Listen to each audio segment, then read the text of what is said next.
There we go. All right. So we're live now.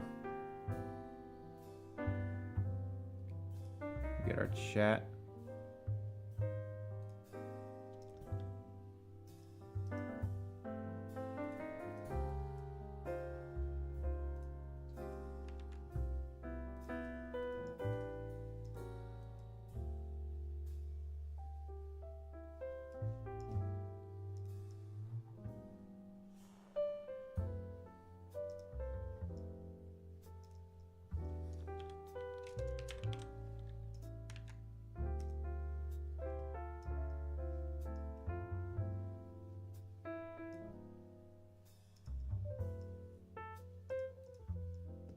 Alright.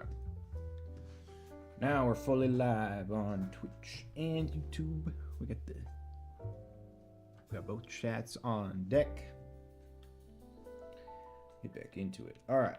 Let's figure this out. So we got our door button. So we could have another interface. So I need to think about. We want our.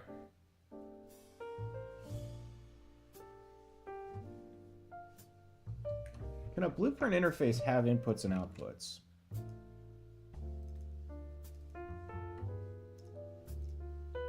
It can. Okay. So that means that when we interact, we can get whether or not it's a success. So we can have interact.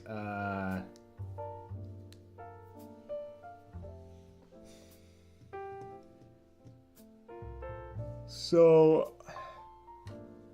what we basically want is to see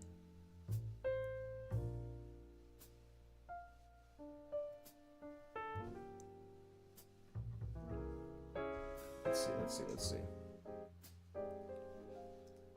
We basically want, we've got our event interact. This is for our door button. We just want to do this on doors, so nothing else. So we want to try and activate our door, which we can do via. We'll take care of that first. We'll get rid of that. So toggle door. We currently don't want. We want the logic that's up here because it's here, right? So we're going to take our target.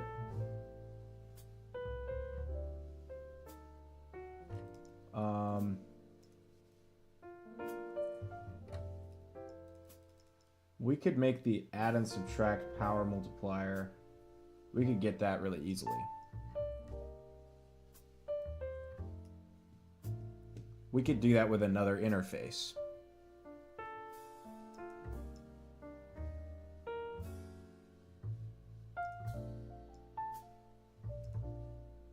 All right, so let's focus on one thing at a time. Let's focus on making it so that the button adjusts the door that it's assigned to.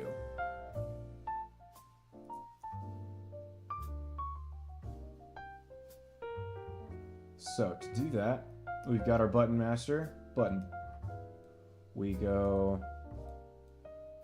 pressed, and we say button pressed.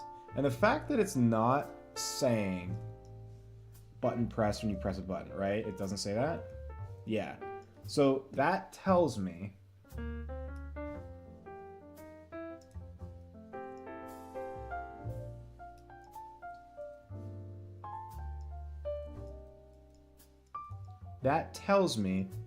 that the way that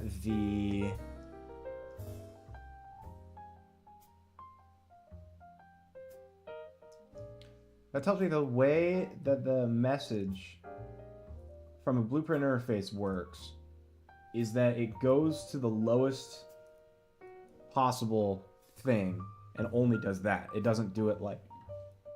It won't do multiple things, essentially. Like, I'm imagining how it would work is, say... Let me open up Paint. So I can think about this right. So if we had, we've got like our button master up here, and then maybe there's gonna be like door button. There's a light button.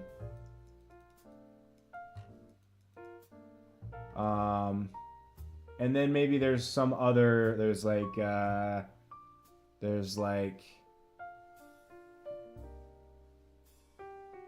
I don't know, some arbitrary button. When we interact with the door, obviously we want to open the door. When we interact with the light, we want to toggle the light.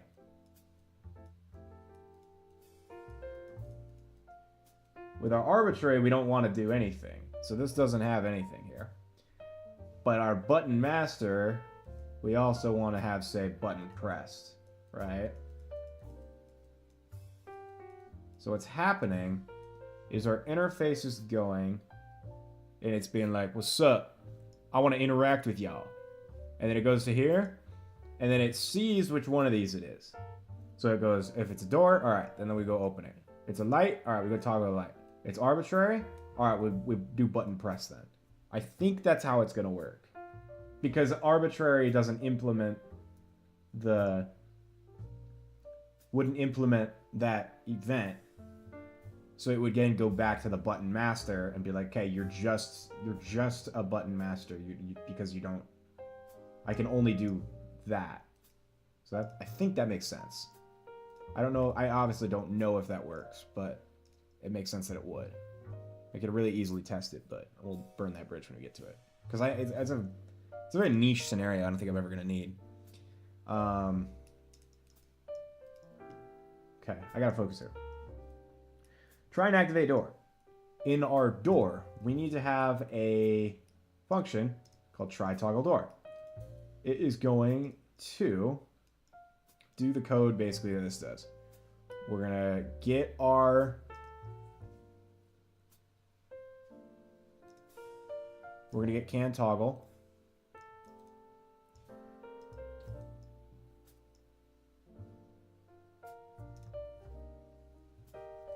If we can,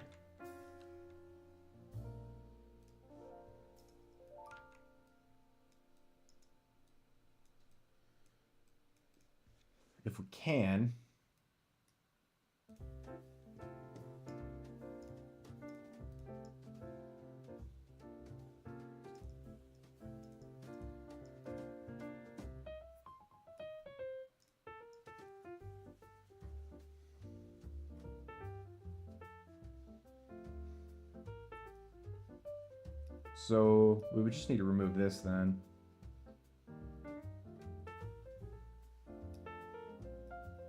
Well, actually, yeah, we're not going to be using this at all because we wouldn't even need hotkeys really.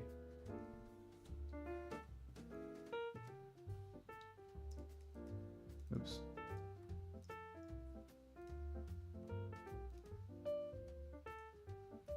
So if we can toggle it, we then want to see if it's open or not. Although we kind of are already doing this within our event graph, right? Yeah, we're already checking. All right. And then this success is literally just a return node for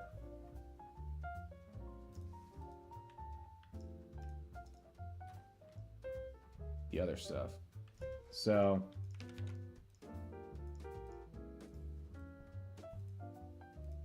problem is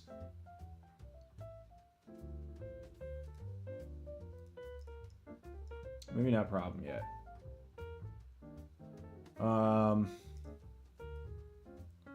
So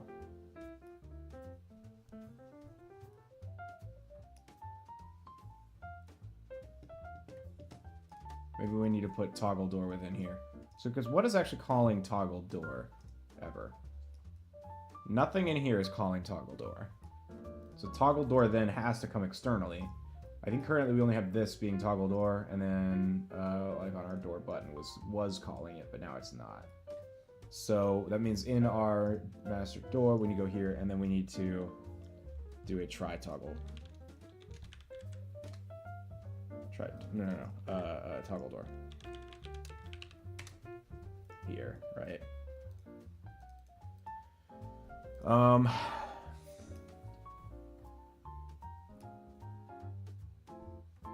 And we're checking already here if that's there.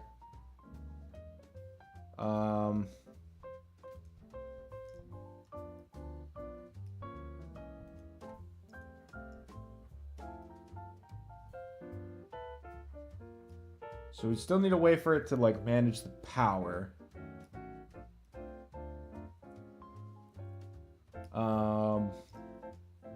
A way we could do this is set up a new blueprint interface for the player,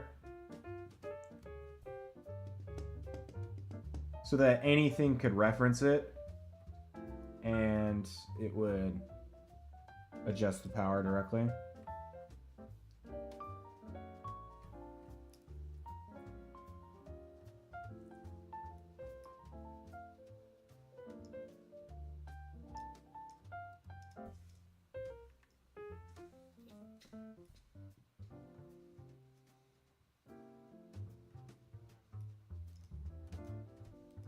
Okay, so here we're then going to do try toggle door. If successful, so then we have two options here because of this. This is going to determine whether it's successful.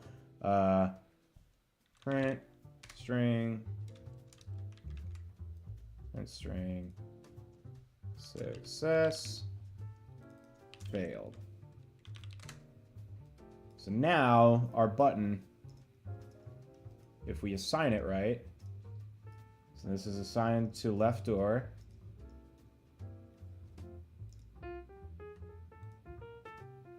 Move success.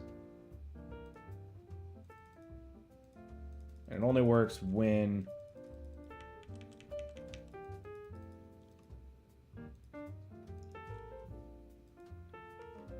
okay. It only works when it's ready. So what we can then do is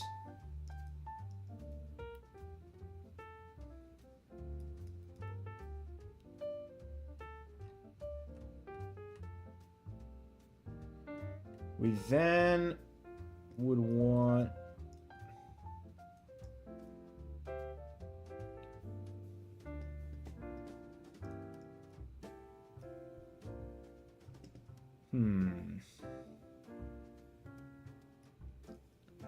we could then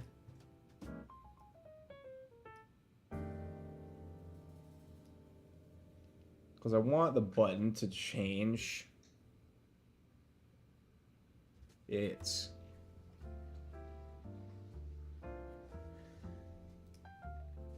I would want the button to change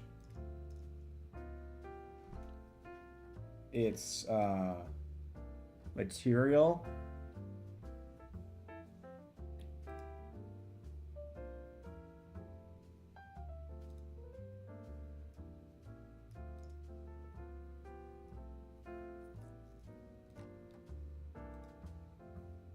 So we can still access all of this from here.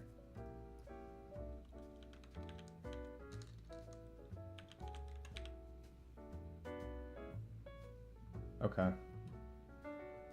So then, if it's a success, we do a flip-flop.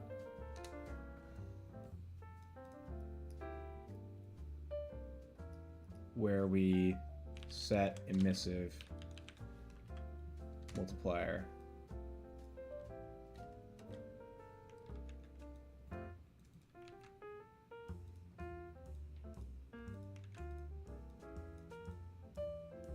So now if it's a success, it should reflect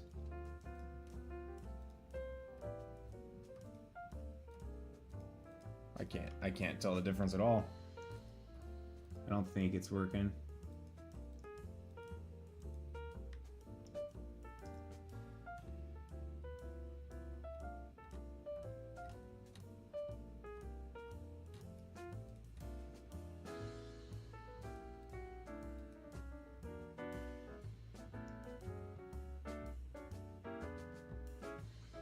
Yeah, here's where the parent-child blueprint stuff starts to be really confusing. Let's do like 10 then. So yeah, it definitely is not working.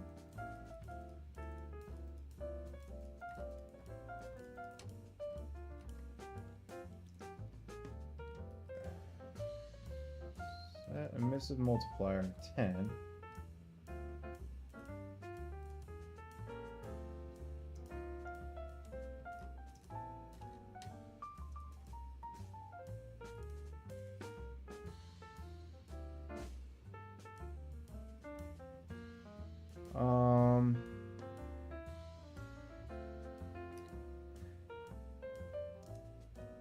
Where was that?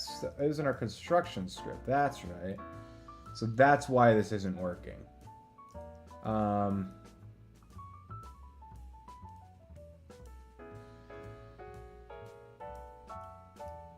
So we need to copy all of this. We need to have a new function. Update cosmetic.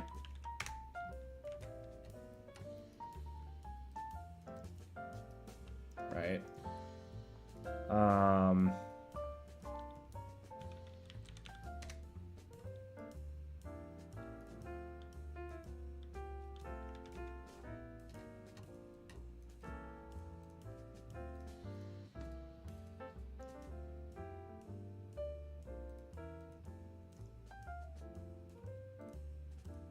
There we go. So it only works when... Oh, what happened to all our cameras? I think they're there. I think because the layout is wrong. That's why. Yeah.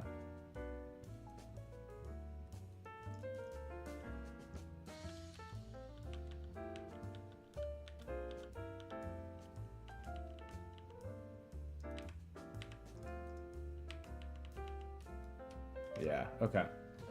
So we now need to figure out how to interact with this. So ideally we can remove this entirely, because we don't actually want to have... I'd rather not have a...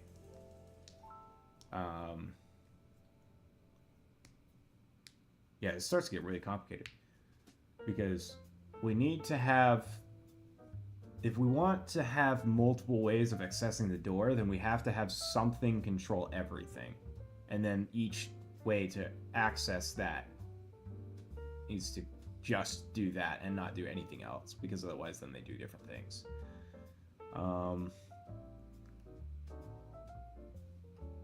So the way you would do this, I guess you would need to do this with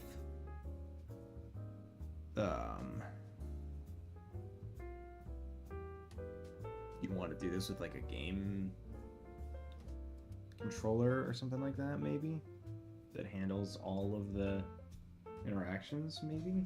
I don't know. It's getting complex over here.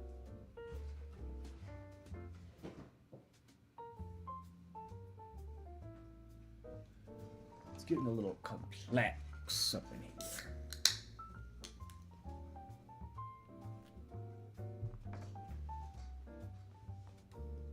So, we're going to create a new interface. We're going to call this BPI.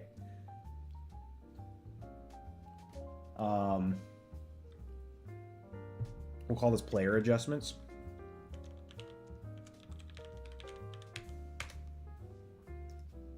Okay.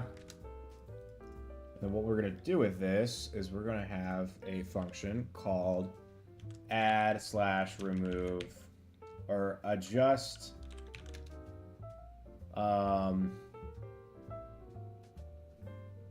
adjust power multiplier, right? And it's going to do the exact same thing that this does here, right? So all we're going to do is we just need to get an input of the level that we want to adjust by. That's all we got to do. We just need an input. That's a float. That's the level. Right? So what we then do is we go into our class settings. We go to implemented interfaces. We're going to add our BPI player adjustments into there. And then what we can do is in our event graph, we can have we can implement this interface here, which is an event because it doesn't have an output. And we then just call this from here, just like that, right? So then what we do is here, if it's a success, we want to do this. Where do we want to do this from? Probably the door itself, right? So here we're opening and closing the door. So if we're closing the door, we want to remove one. If we're closing door, we want to add one, right? Because open door, yeah. So we then can do, oh, but how do we get it? No, this doesn't work though. Because how do we get a reference to our player? I guess we do get player character. We can do that. Get player character, right? And then we do add power multiplier, adjust power multiplier message, and then here, and then here, right? And that's the same player character for both. That's one way we can do it. So if we're closing the door, we want to adjust it by 1. If we're opening the door, we want to adjust it by 0. So then in our player character here, we then want to, let's go ahead in here, and we're setting our loss multipliers. We should still be able to see that then. So now this should be adjusting our 2, 2, 3, 3, failed, 4, 4. Oh yeah, I think it's because I said we want to adjust it by -1. That's why. So now 2, 1, 2, 1, 2, 1, 2, 1, 2, 1.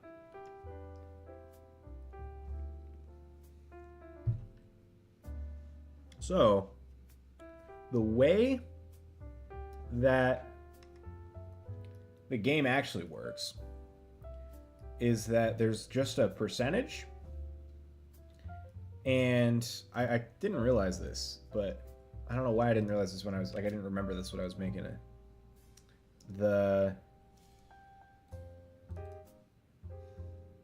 This battery level here is just based on how the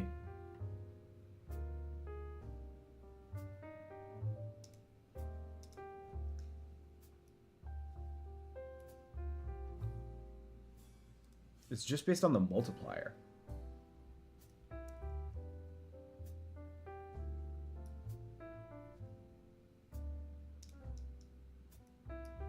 Oh yeah, all this is in the player controller, not even the character. I wonder if all this should be in the player character.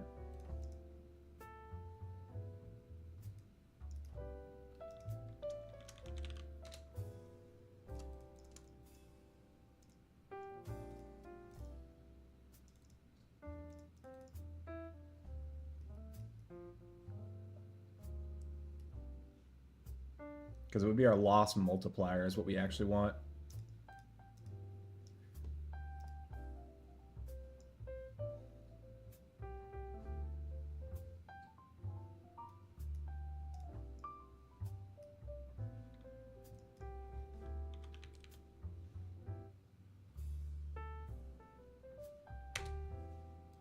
Right, so this should be 1, 2, 3, or 4, basically.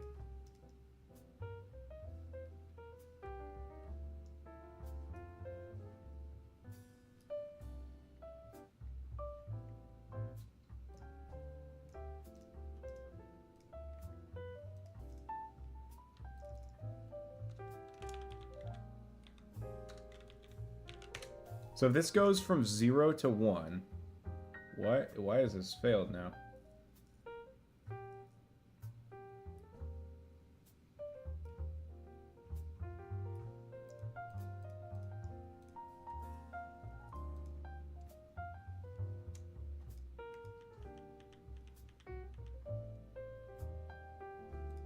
Oh, I think it's because this is trying to be synced to something that isn't there anymore.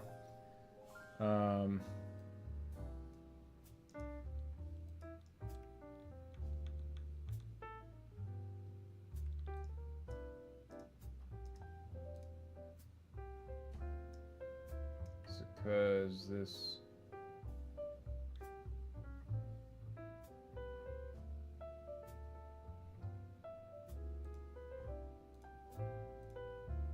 Yeah.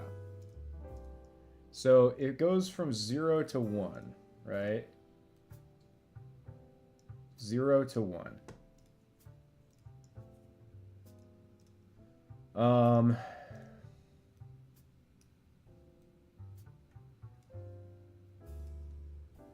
It's from 0 to 1. So we need to divide this, or we need to figure out what our max power is going to be, which, how many things can we have active at the same time? We can have both doors, and the camera or the lights, right? Because basically what we need to do is we need to get our loss multiplier, and we need to divide that by our maximum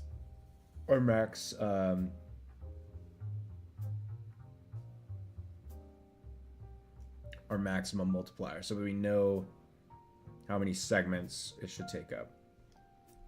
So let's do, for right now, we'll do 4. So we just divide this by 4.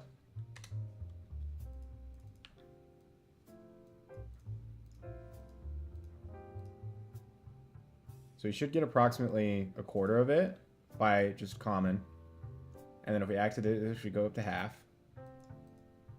And if we open our camera, we're up to 3/4. If we close our camera, we go back down.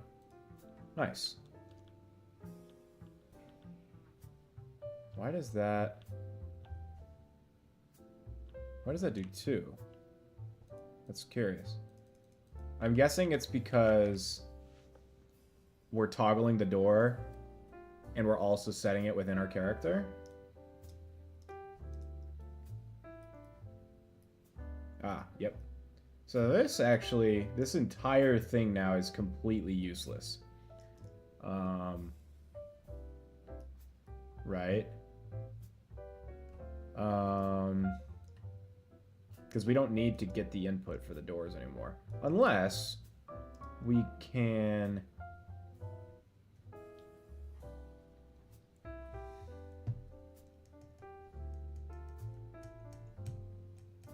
Yeah, no, this is entirely useless now. Because if I want it to just be... I'd rather not have hotkeys for the doors.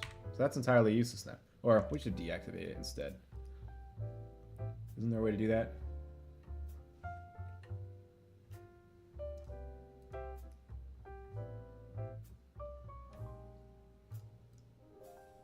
Pretty sure there's a way to like deactivate.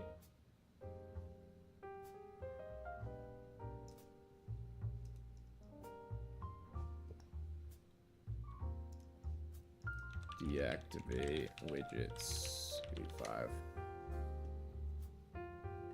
Or deactivate nodes.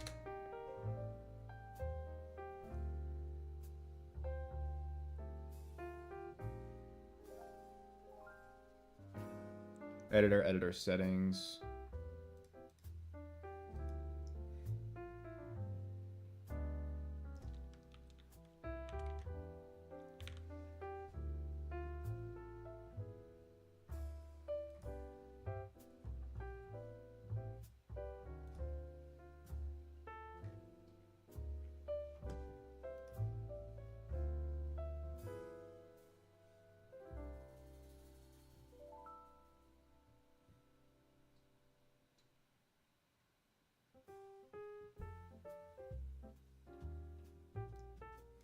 Because I basically just don't want it to do anything. Well, I guess what I could do is then just, like, do this so that it just doesn't do anything. And then I can change this to, like,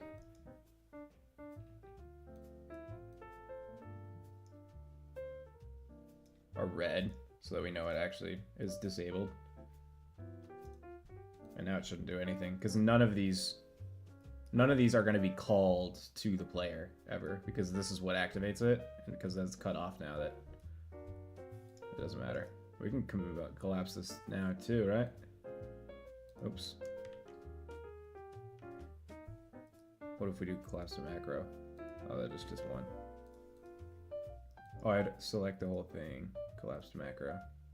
Collapse the macro failed. Collapse nodes.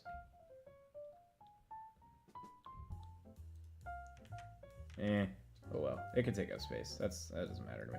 Let's drag it off to the side here.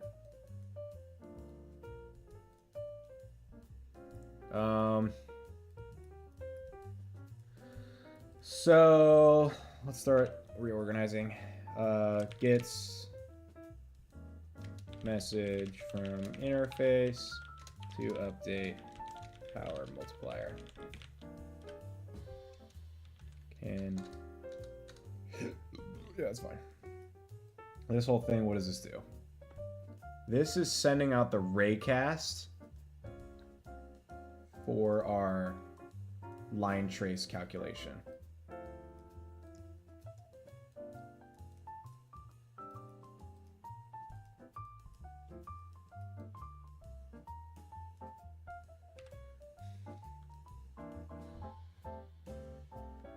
Sends out line trace from camera position and sends the interact interface message with whatever it hits.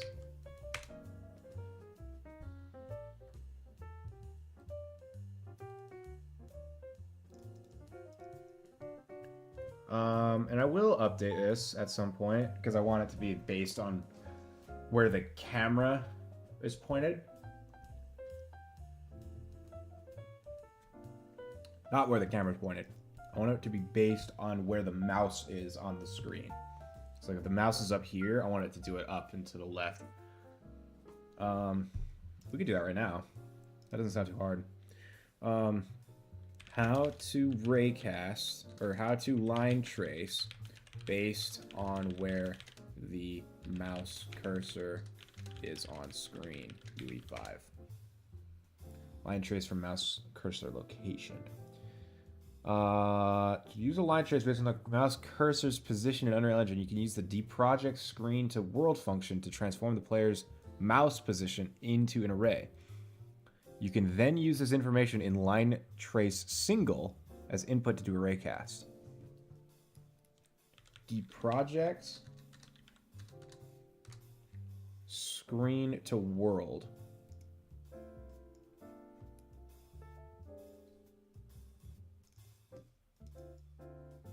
Hey guys,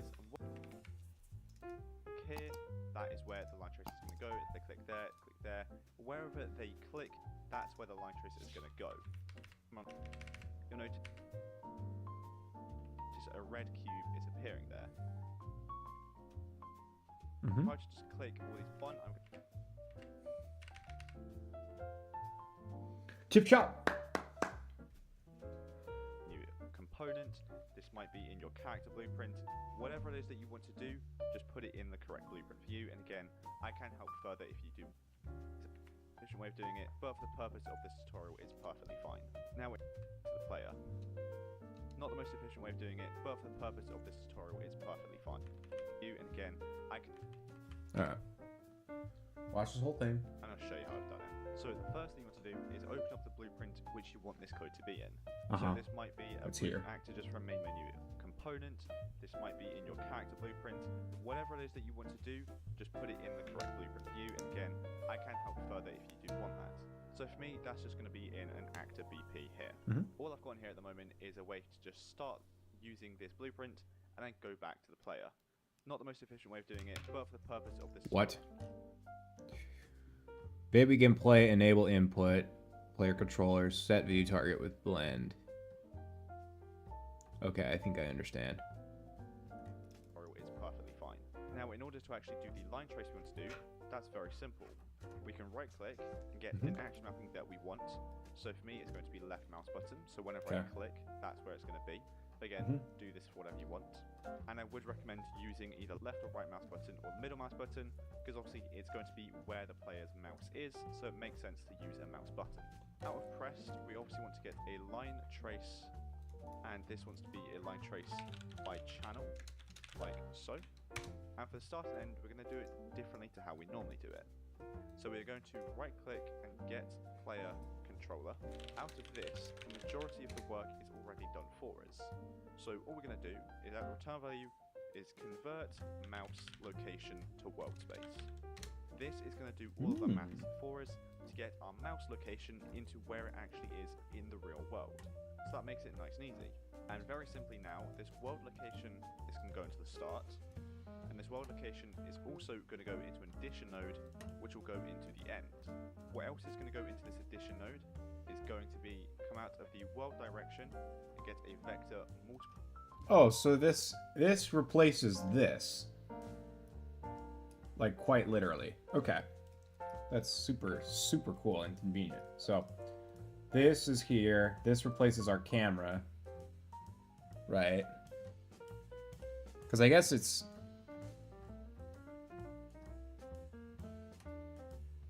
Alright, we'll just see if this works. If it doesn't, I'll just go back. So we can remove this. We still need these, I believe. So our world location is our start. Our world direction gets multiplied by however far we want to do the trace. Applied by, and we want to right click this, convert pin, and be a float. And I went for float double precision. And this here is just going to control how long the line trace is. So I'm going to set this to a value of 1,000 for me. It doesn't have to be that high. It can be much higher, it can be much lower. But just based upon where I put my blueprint in the world, I'm going with a fairly high number. And that is going to go into the other value. That gets added there. So now I'll tell you why we're doing this. Okay. So the world location is going to be the start, because that's where the mouse actually is in the world. Right. So where we want to start from. So basically, if the player was in the world, that's where it was. And the world direction is where it's going, so which direction it's going to be heading in. So we're going to multiply that to make that line longer, which is why that is the end. And then okay, let's see if this works.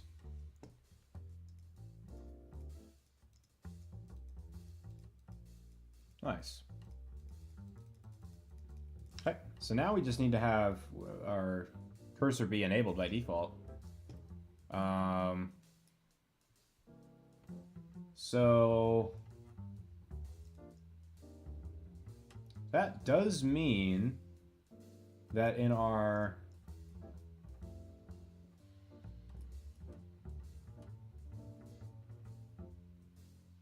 this should technically be in the construction script, probably.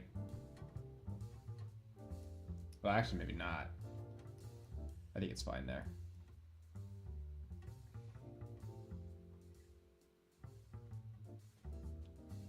So is that in our... Where were we adjusting where mouse... I think is that in our camera widget? It's very weird to do that in here. Switch camera?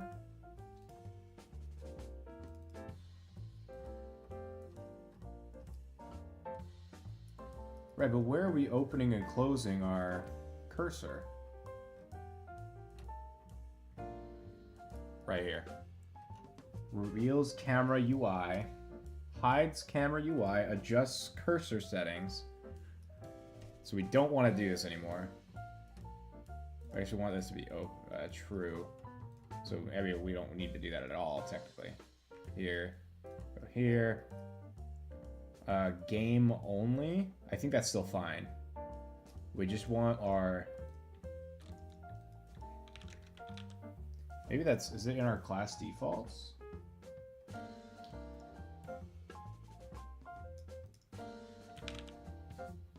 Class settings? No. Character movement?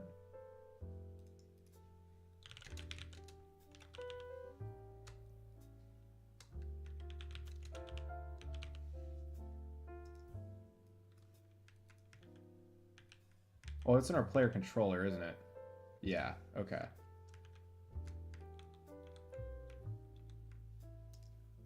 So here, in our player controller, we just want to find that show mouse cursor. We just want to set that to true.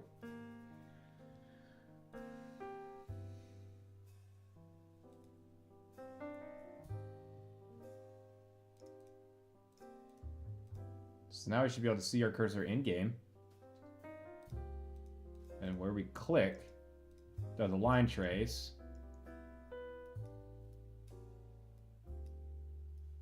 Interesting. So we now need to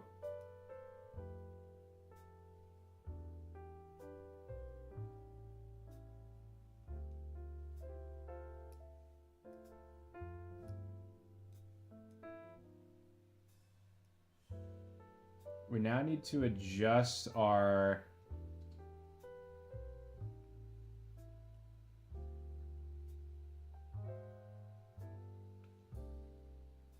mouse cursor and somehow convert that into rotation for the camera, right? Because this is still in our look. But maybe we could do that based just in here. We don't even need the... We won't even need that at all. We won't need to like do any additional stuff. Let's see. Look. That's gonna be in our first person input. Look.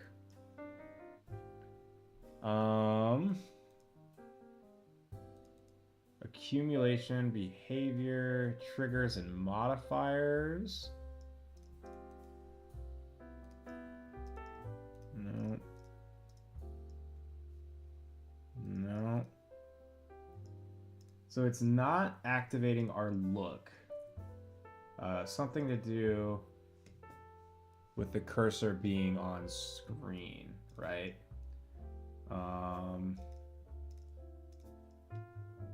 Enable click events, enable touch events.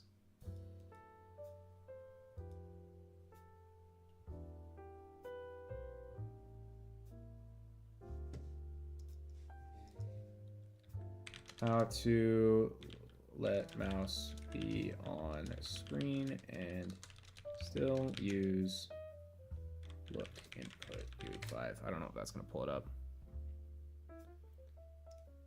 Here we go. UE5 show mouse cursor and still be able to control camera direction with the mouse. I think I got something for me. What's out? Event, begin play. Set viewport mouse capture mode.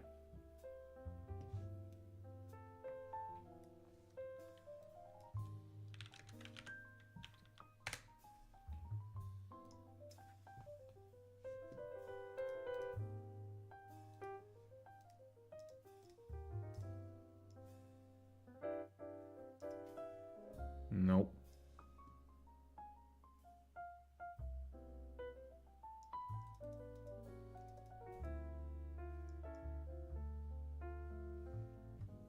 Exactly what you have with mouse shown. What you described earlier leads me to believe this should work because you said it only moves while one of the mouse buttons is down, which is an alternate option in that function. If that doesn't work, try this instead.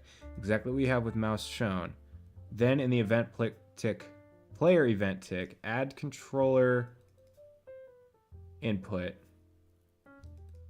Basically get mouse X and plug it into the controller or whatever works.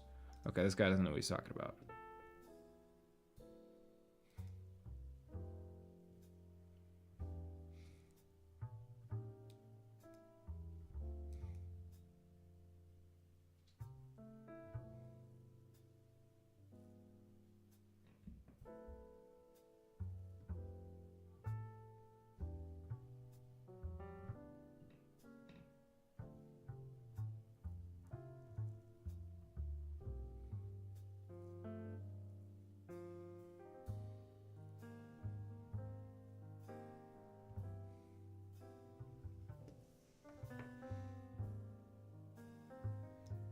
Found a solution to the problem.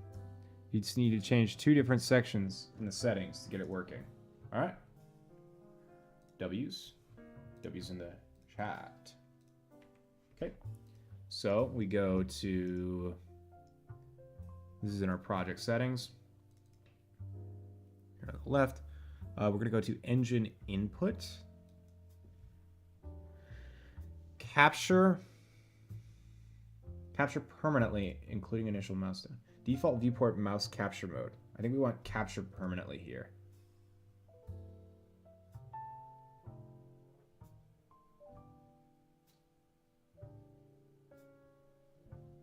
Lock on capture. Okay, and then in our player controller class in the details panel, that's here.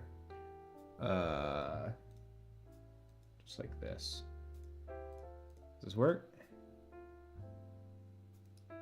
Nope, still no.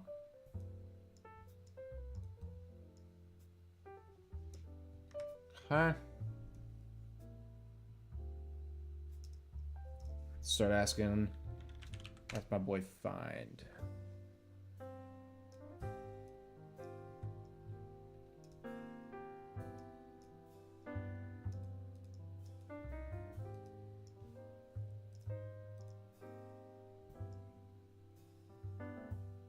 One sec, chat. I'll be right back.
I'm back in the club chat.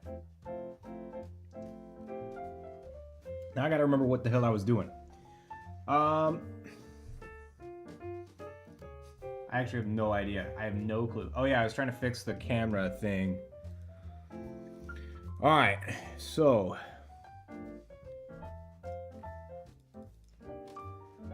in my UE 5.4 blueprint game, I have the camera controlled by the mouse. I want the cursor to be on the screen.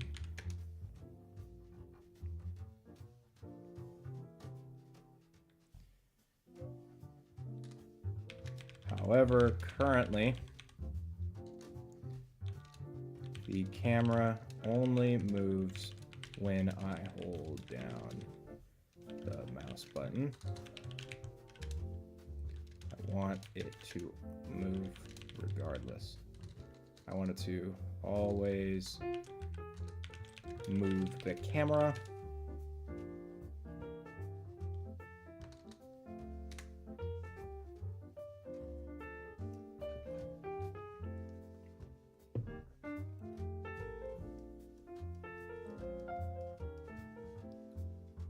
Oh, hell no.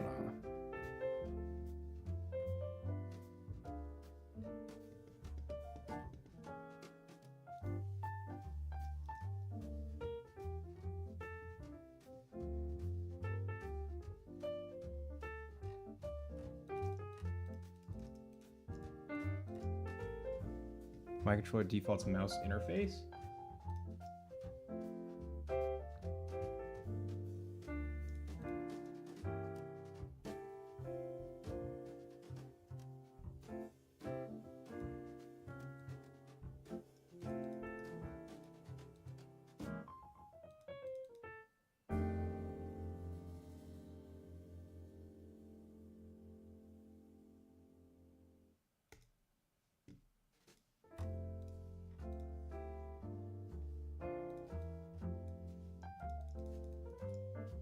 I just stopped everything from working.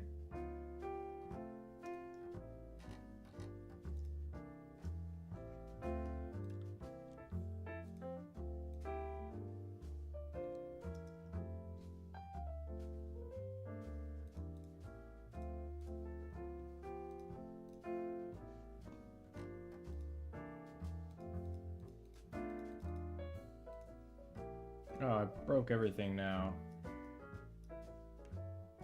What?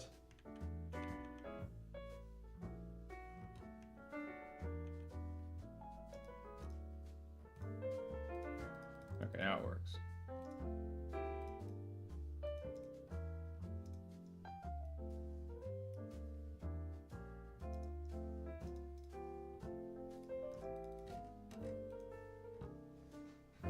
All right.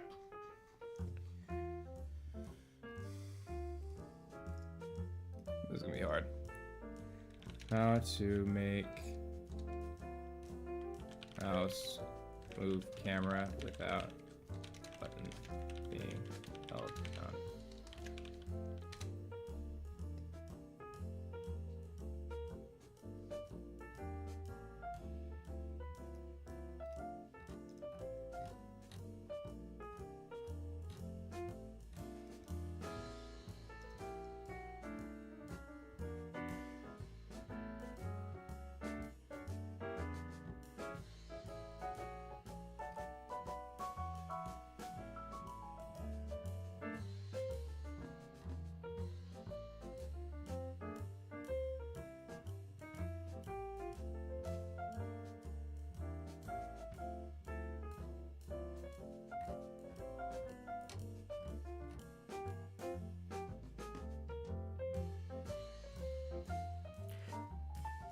In Unreal Engine 4, if you want to avoid inputting a mouse click before playing the game, you normally would have to use a set input game only node. However, Simple click events and continuous click events sometimes no longer register, as demonstrated here. In order to get the continuous input, I must double click instead of simple clicking or hold down the mouse. For plugin, a new node appears called Set Input Mode Game Only Custom. In it, we have added a boolean that is set to false by default. Once set to false, it will circumvent the whole mouse capture consumption event by the engine. As shown here, clicking the mouse now works as intended. You can get the plugin on the Unreal Asset Store for free, link in the description below. We will be releasing more plugins and content in the marketplace in the future, so make sure you like and subscribe to get more, and thank you for watching. So, one option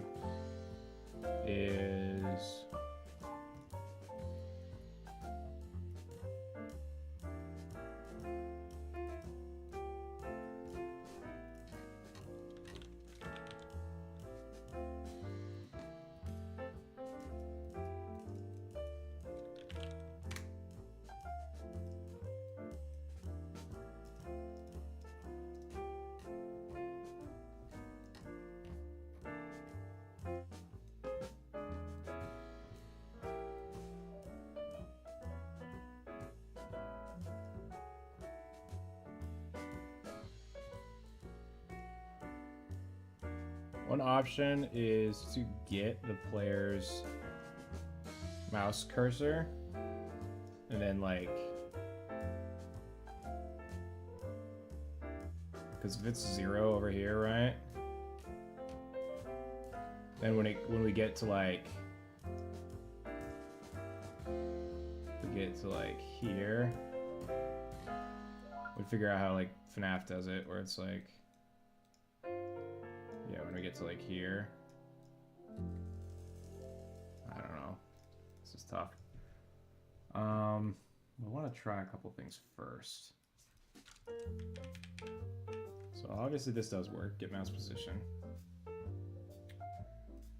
However, I do want to try a couple things. Click event. Whether actor component click events should be generated. Default click trace channel, visibility, yeah.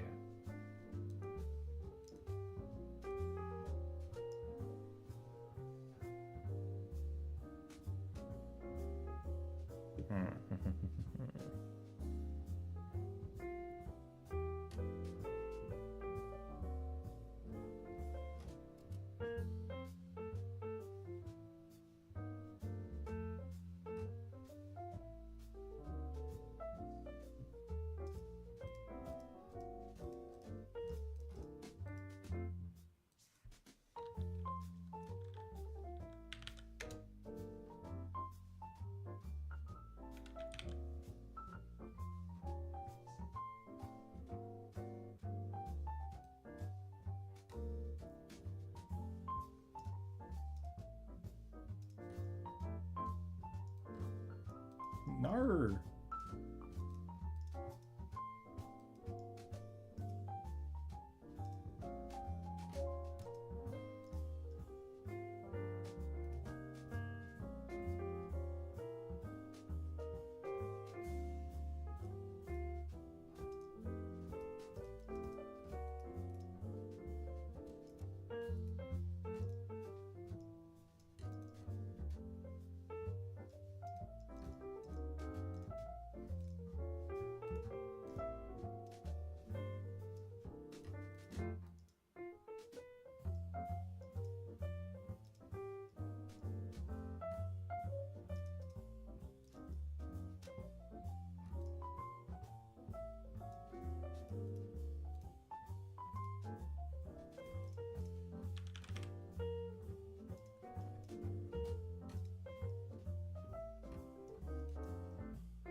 Faceless here. Today, one of the worst things that can happen to a game developer just happened to me. So basically, I use Unreal.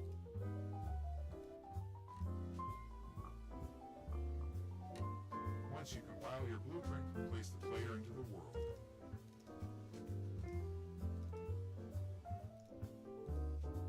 This dude's doing a tutorial on how to make a FNAF clone. He's got this really aggressive, like, VHS filter on, just constantly.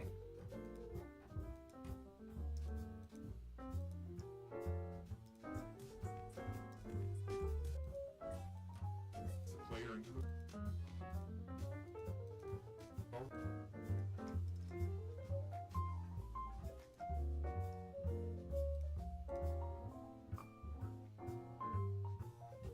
He didn't ever finish the tutorial. He made one video. Hey everyone.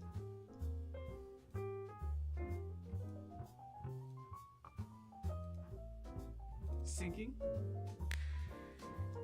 pie and cry from the comfort of their own room and become any good, and I'll be really embarrassed. Somewhat I wanted to be great. I also not be able to be on this game, so Okay. So, how do we do this then?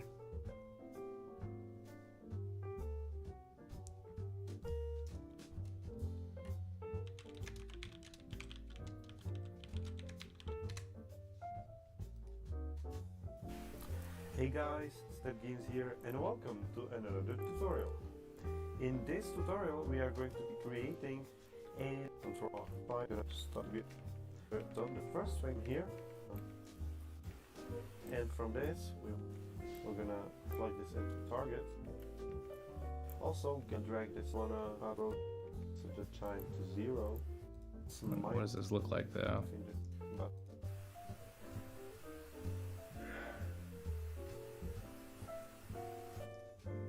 We're gonna go to work. Now to A we're gonna plug get world rotation, and to B we're gonna plug this find. So we're gonna open 5. If you're gonna drag world.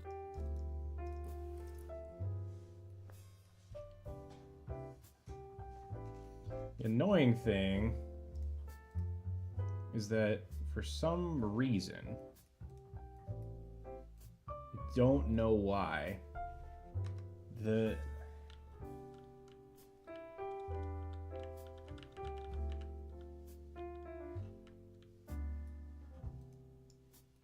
don't know why, but it only works when we're holding the mouse down.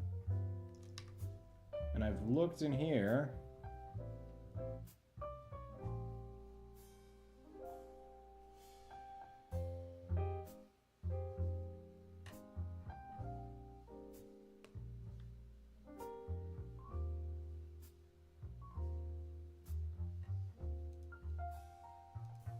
It only ever calls this.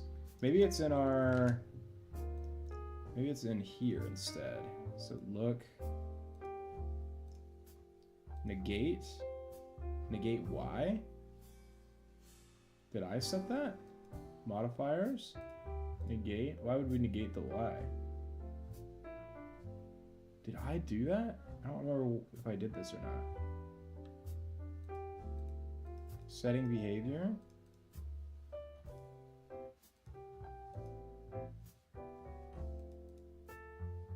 Let's try to remove that, we'll see what happens.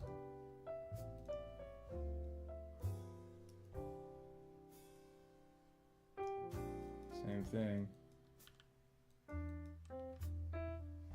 So what is this? This is a door button. So assign door. We then just get this door. We'll just do this.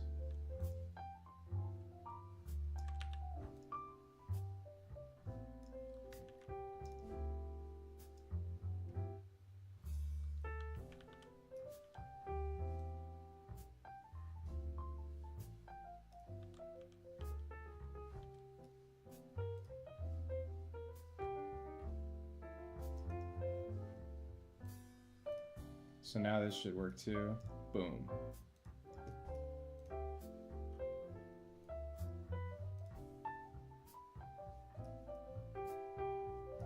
Well, I think we're gonna have to like figure this out anyways, because even if I can get it to where the mouse moves with our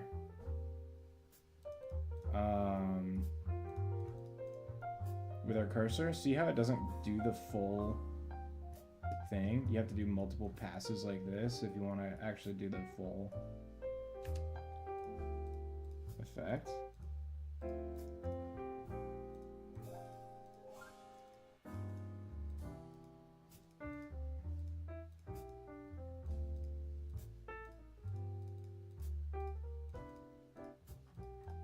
It's interesting that it still does line traces.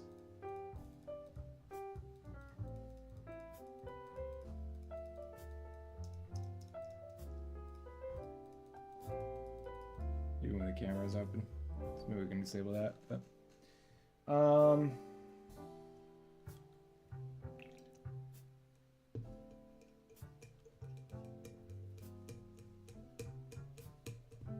we are going to have to figure out a way to do that. So basically the idea, I want to try and recreate how the FNAF one works, where if you like hover, I'm sure open. Do I have FNAF downloaded?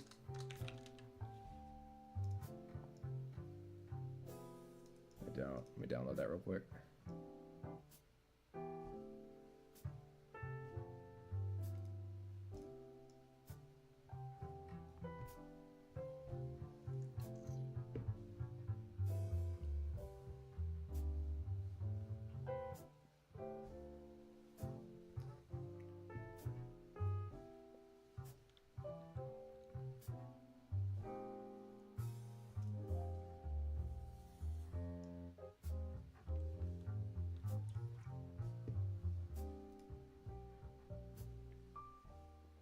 Jesus.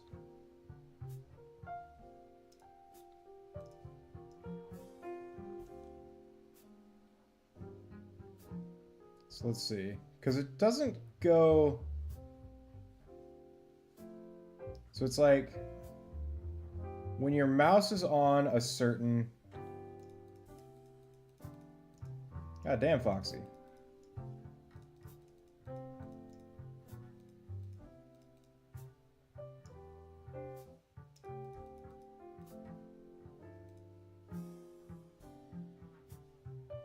When your mouse is in a certain...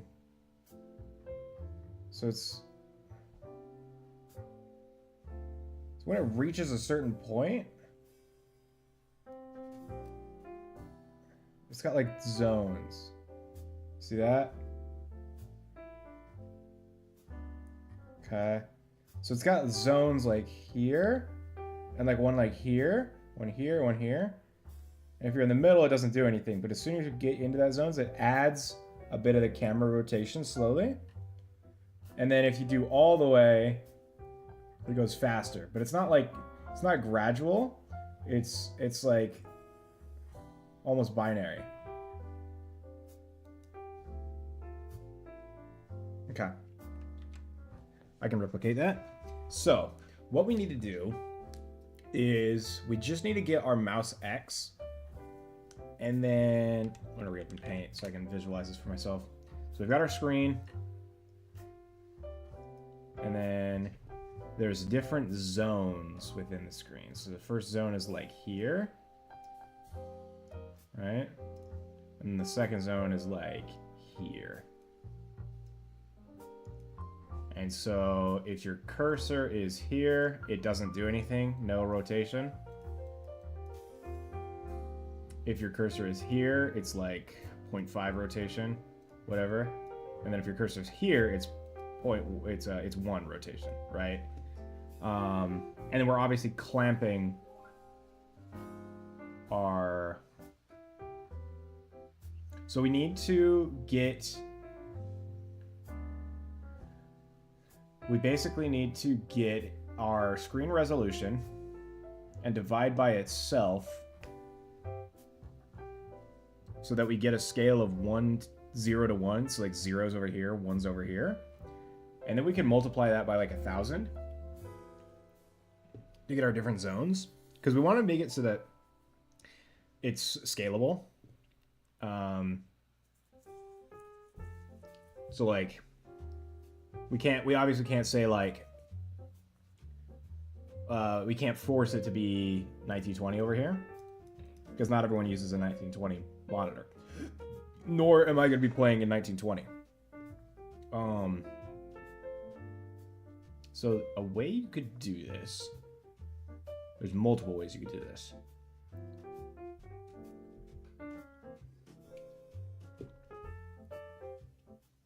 One way is to just get the mouse X and mouse Y directly, which we were able to do really easily. Right? It was literally all it was this node right here. So we get our mouse X, and then clamp camera angles, set camera clamps. Okay. And so what is controlling? Add controller yaw input. Okay. So we can do that. We can do that pretty easily, actually. We just need target as self.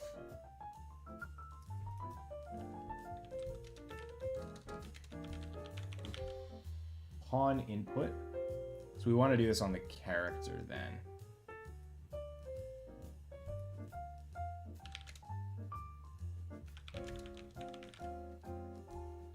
Scaled by DPI. What is that? Gets the mouse position of the player controller scaled by the DPI. If you're trying to go from raw mouse screen based coordinates, you'll need to transform the mouse into DPI scaled space. This function performs that scaling.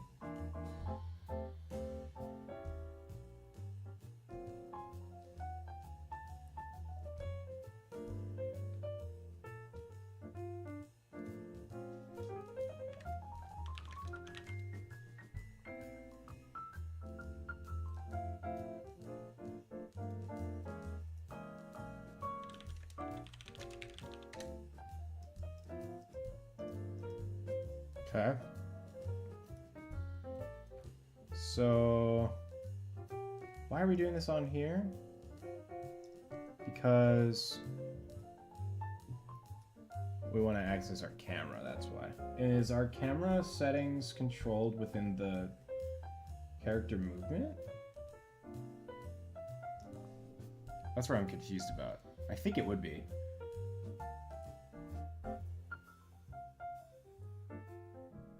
No, I think it's within the player controller. So if we go into our player controller. Do we have that same function? What was it? Add pitch input. Target as player controller. Yeah. And we're still clamped. Player camera manager.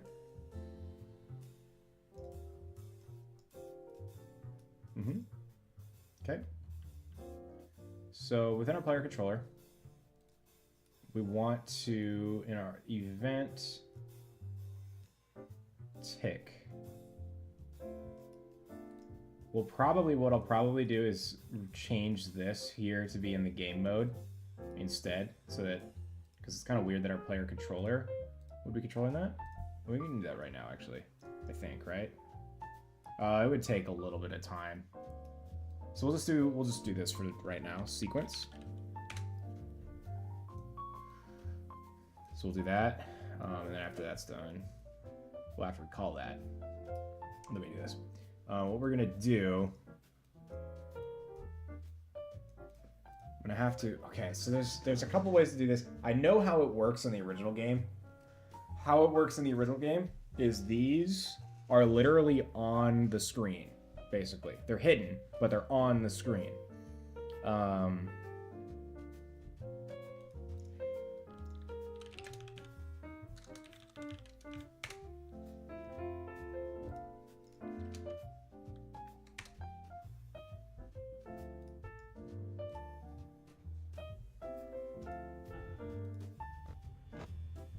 Yeah, here it is. Okay, so there's actually 3 right here. See these? So these little zones here are what... There's one here, there's one here, there's one here. So he's basically saying, if you're in this, do a little bit. If you're doing this, do a little bit more. If you're in this, do a little bit more. And then adjusting the camera based on that. And for, I mean, this game, I think it's like literally just panning it. But for us, it would be rotating the camera. So what we can do instead, we could do it more gradual for sure. We need to get... This is so hard. We need to get our... We need to somehow convert the left side of the screen to 0 and the right side of the screen to like 100, right? And we then need to set the middle point.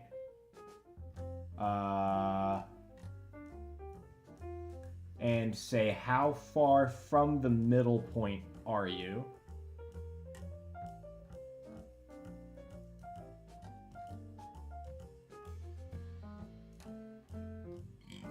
Or we can do this exactly like how the FNAF one does.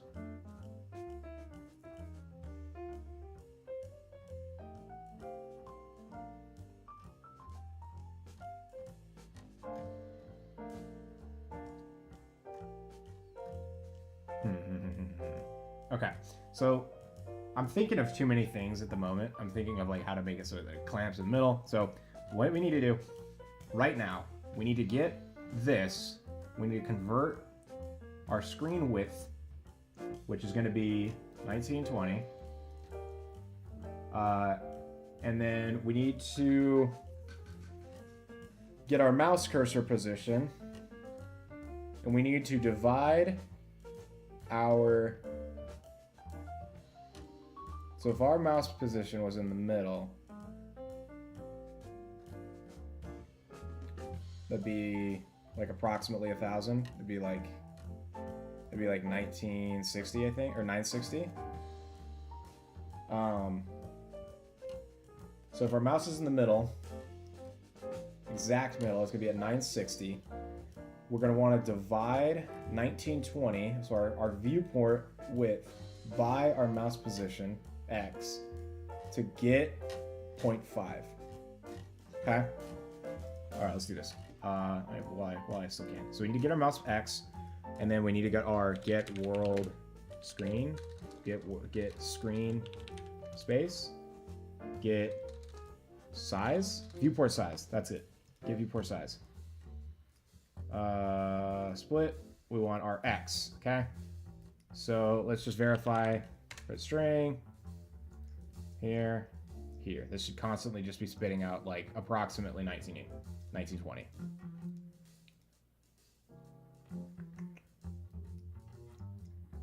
Okay.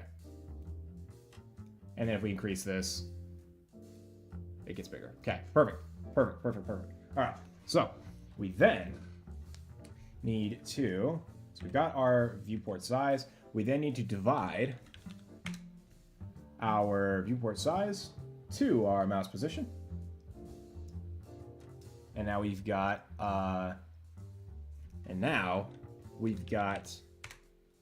from, and then we can also multiply this by 100. Okay. So now it should be approximately like 0 to 100 from the left side to the right side, right? Not even close. Why? I think it's like exponentially. Okay, let's see why. So what is our mouse position X?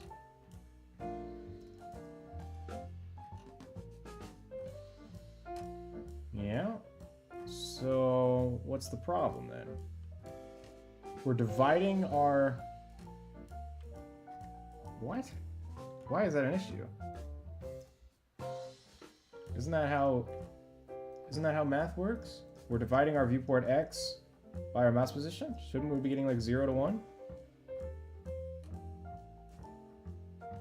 What the hell? Maybe it's the other way? We swap these?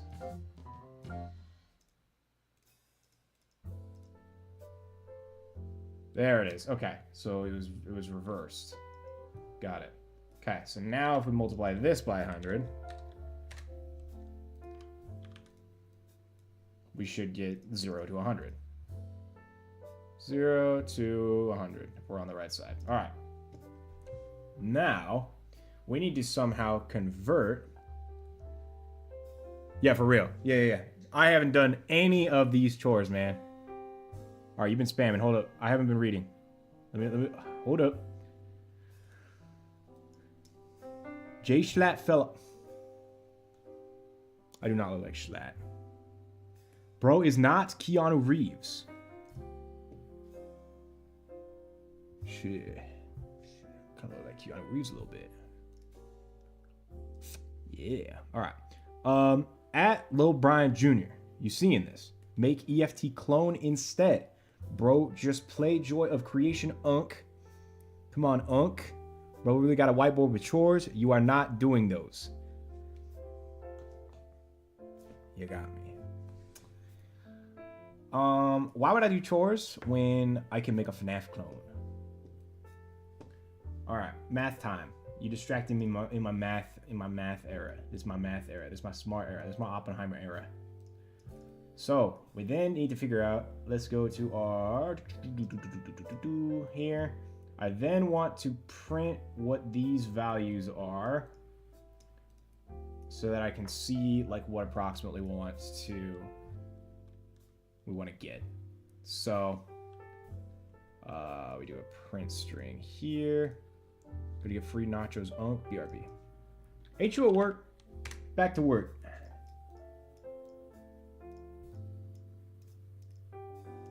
All right.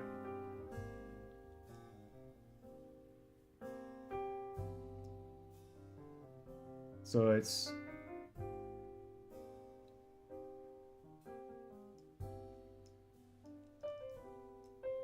okay, so this might work. So it's about from 0 to 1. So we want to get rid of this then. And so now what we want to do is figure out if it's under 50,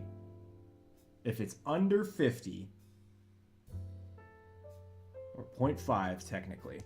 Well, it'll be easier for me to work with if I do the times 100.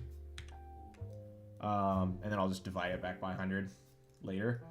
It's just easier for me to think about. So if it's under 50, how do we get the difference between under 50 and the difference between above 50? So I guess we got to do like a branch. What is this? Returns false if there's no associated mouse device. Oh, interesting. So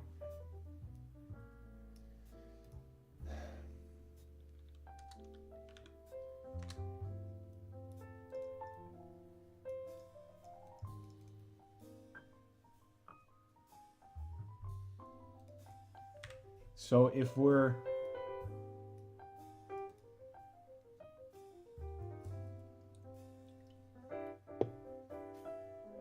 what we basically want now is a way to get, we want to get -1 on the left side of the screen and +1 on the right side of the screen. So how do we do that?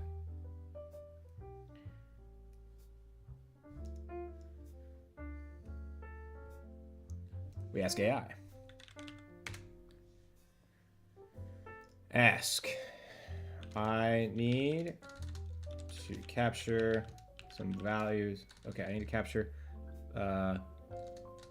where I need to convert the mouse position on the screen in U5 blueprints and convert it to an input for the camera. what I am trying to accomplish is have it so that the left side of the screen reads -1, the right side reads 1, and the very middle reads 0. How can I accomplish this? To achieve the conversion of the mouse position on the screen to the range where the left side reads -1, the right side reads 1, and the middle reads 0 in Unreal Engine, get the mouse position, normalize the mouse position. The next step is to normalize the mouse position to fit within the desired range, -1 to 1. Since the mouse position gives you the coordinates relative to the screen size, you'll need to scale and shift these values to match your desired output range. Calculate a new value. To calculate a new value, subtract half of the screen width from the x coordinate of the mouse position. Then divide by half of the screen width again. This will center the mouse position around 0 and stretch it to fill the range of -1 by 1. Okay, so we could do that. So we've got our viewport size. We need to subtract half of this. So divide by 2. So subtract half of this from half of the screen width from the mouse position. So the mouse position divided by half of the screen width, then divide by half the screen width again. Okay. So now, and then multiplying it by 100, we should get -100 to 100. Dang, bro, UI is AI is insane. Look at that. That's sick. All right, so now what we can do is we can set like zones, basically, effectively. So we can, right? So we can say if on the right, all right, sick. So player controller, all right, we can get rid of that. So then we want to see if this is, well, approximately where do we want this? So like, I'd say maybe we want to start moving it like 0.25 and +2.5 maybe. So if it's less than if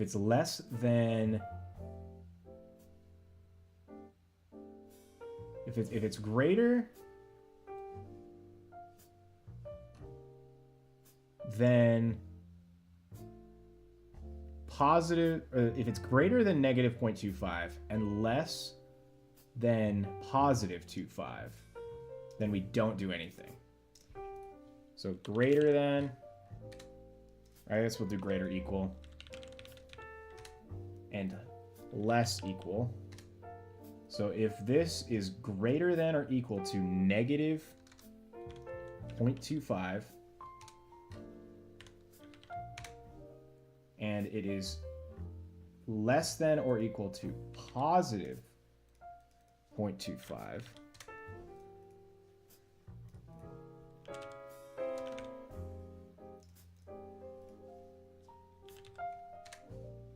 then we do nothing. So we then want to do not, to reverse that.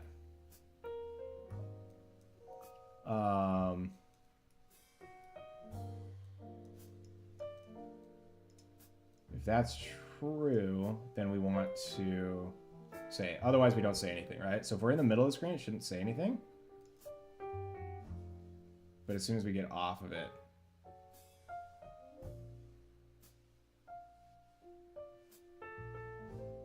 okay. So now we then just apply this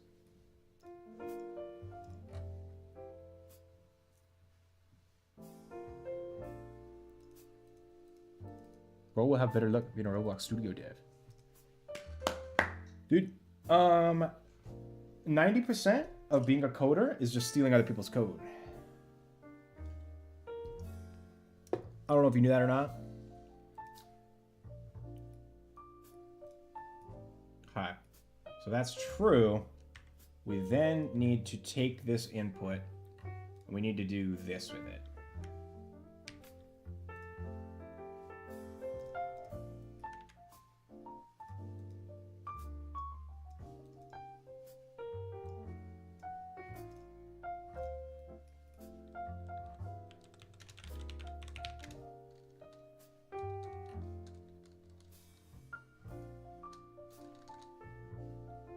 Okay.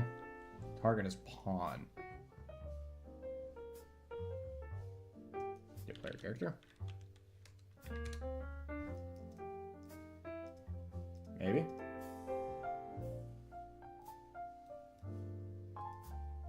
It just eats that now. It doesn't do anything with it. Okay, so that's not working.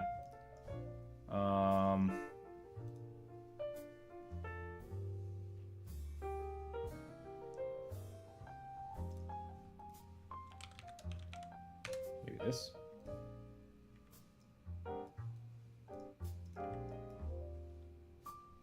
Let's just say it adds 1, just so we can see if it even works.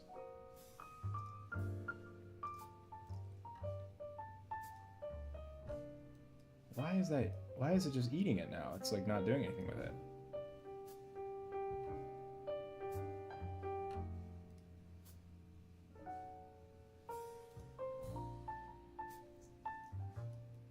So in that case, we need to figure out how to actually control this then. Add input affecting yaw to the controller's control rotation. So the controller's control rotation.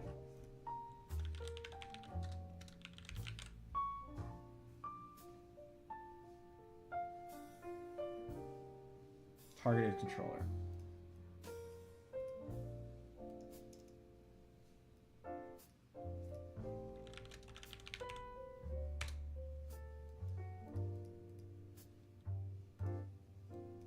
So it's our... Is it our yaw? I think it's our yaw that we want. So we then get this value and we add it to our current yaw value and we adjust it there.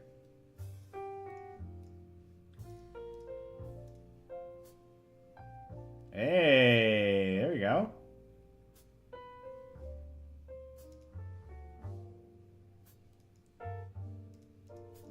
It's a little hard to work with. So maybe that's why you'd have the button over here. So that's like more in the way of the... And then it doesn't do anything when you're in the middle. So that's good. But like, look how gradual that is. Did you see the animatronic?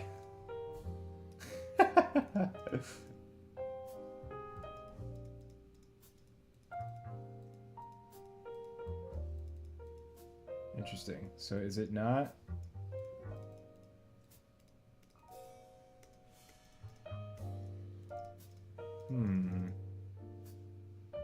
Do we need? It's only reading double clicks. I think I saw a fix for that though. Yeah, initially it was gonna be like a medieval set one, and then I forgot about that. I'm not making like this isn't like a game that I'm making and going to like finish and produce. This is literally just a learning project for me. That's all it is. I saw an option or a way to fix this. People said add, let's see.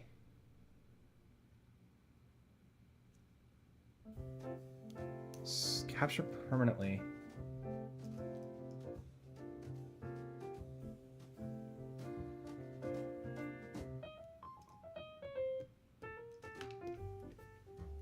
Let's do this in the construction strip.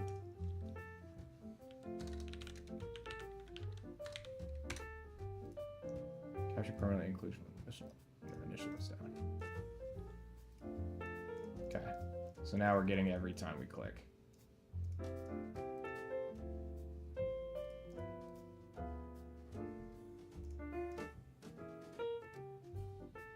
So we then want to put the buttons like over there instead, or here. Where? Why is this? This shouldn't be.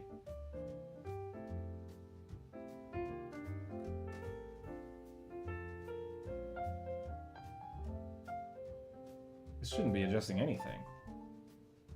Because it should be. It should be clamping that.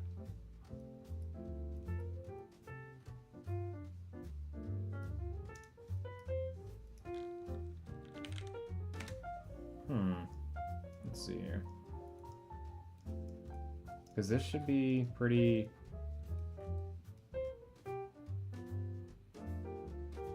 So rotation. So why is this adjusting this like this? And it snaps, right? What does it snap?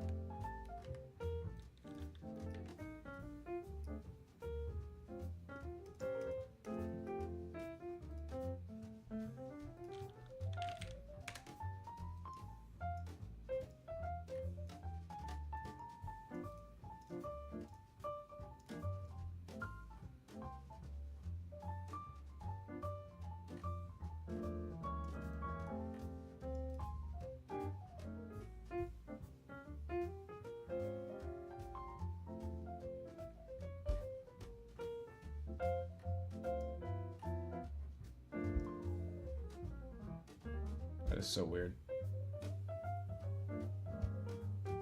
Does it snap over here too? Yeah, it does. When we get to 60, why would that have anything to do with it? That's so weird. So that's getting the control rotation. What about this? Well, hang on, because our camera clamps. This is at 60. So does it have to do with this? It might have to do with that. Let's disable this. See if that fixes it. Yeah. Okay, so that is it. But obviously we can then. Well, I guess we can just manually clamp it though. Like we just clamp the number, right? We get our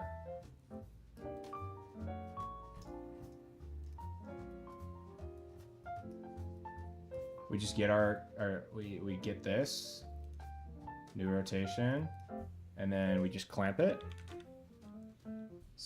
We just clamp float here. We get this. We want our minimum to be 60 and our maximum to be 300. Then we put that here. Right?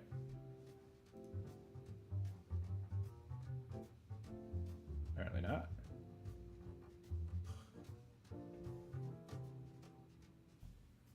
That broke everything.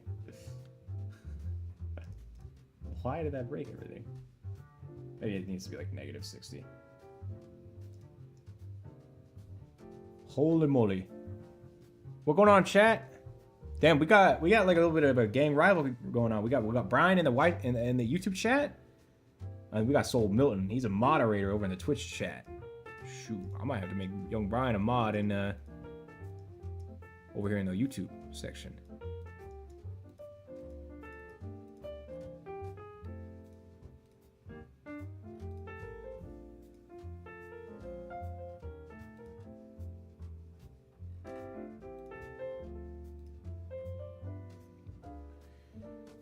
True. YouTube chat is better. Alright, what Milton spamming? Let's see. Ye old FNAF. What happened? Lag. Fish tacos. 444. Filet o fish. BK mukbang. Pepper seeds. Chester hot fries. Man, I wish I didn't have to work today. The docket, the script. Sounds fun today. Are we playing Tarkov tonight? Is that what we're doing? Chat? Yeah, no ads over on YouTube.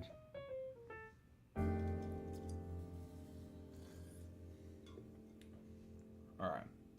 Let's see here.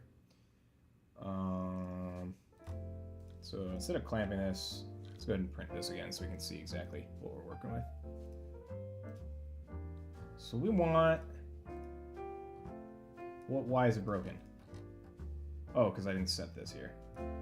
That's why. So... -60 to +60.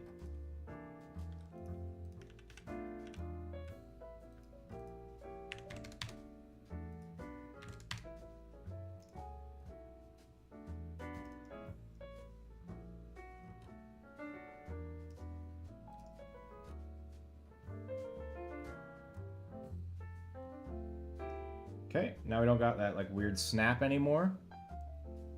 And then I can go ahead and get a variable, and we'll do this float. A float, or we'll do this camera speed. We'll call this a float here. And we then take this number. We want to get that -1 number, wherever that is. The -1 to +1. I think that's right here.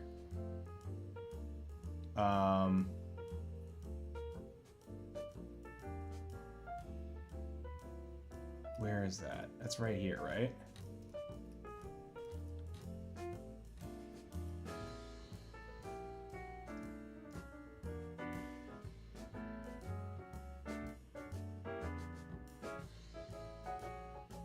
Maybe would it just be here? Multiply? Oh shoot!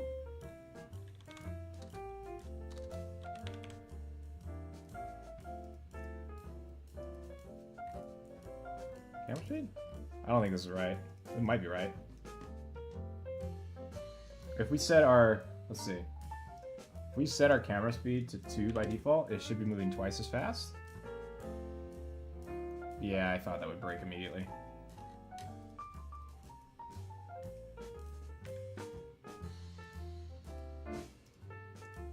So somewhere along here, I gotta multiply it by 2.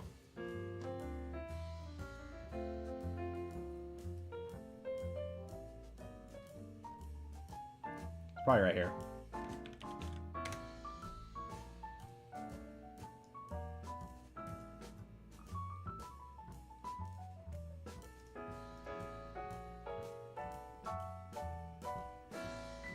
There it is. No glitches.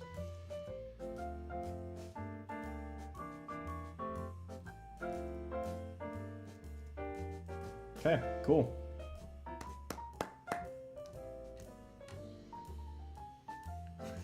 Man, what's going on? A whole turf war.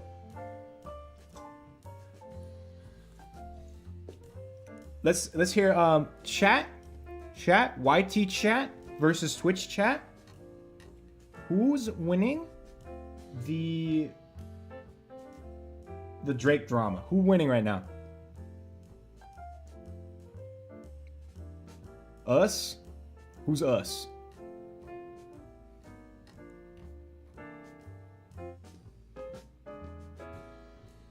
Kendrick winning?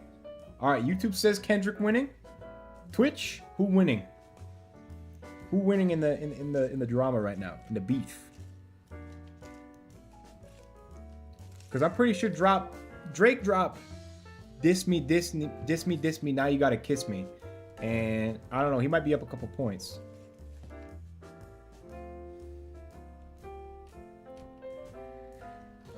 Dang. I gotta figure out how to get YouTube chat up in the cut. We can make it's super easy to make Twitch chat visible on the stream. YouTube chat a little bit more complicated. I'll figure it out eventually. All right, we got the camera, we got the new system. So I mean that means I can go here and I can remove this. I don't need that anymore.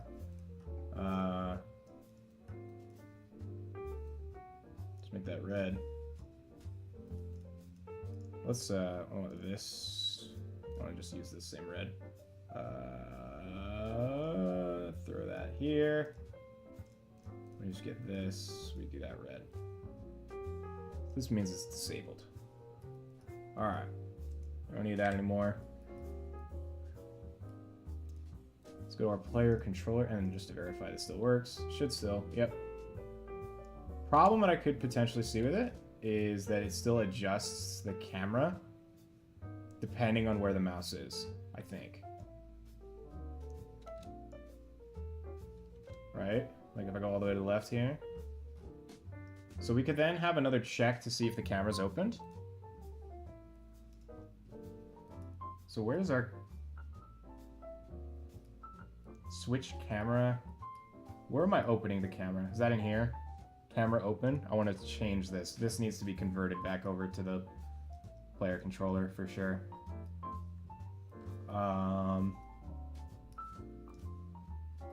Well, we'll just do this. We'll get a new variable. Camera open.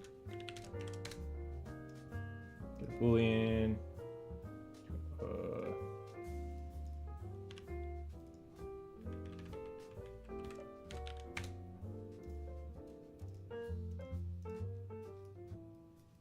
So we only want to do all of this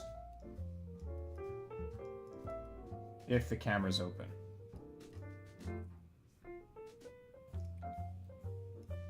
No, if the camera's not open.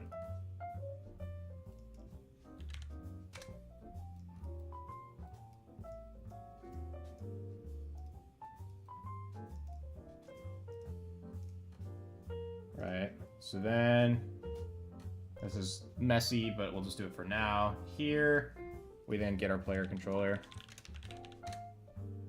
And then we set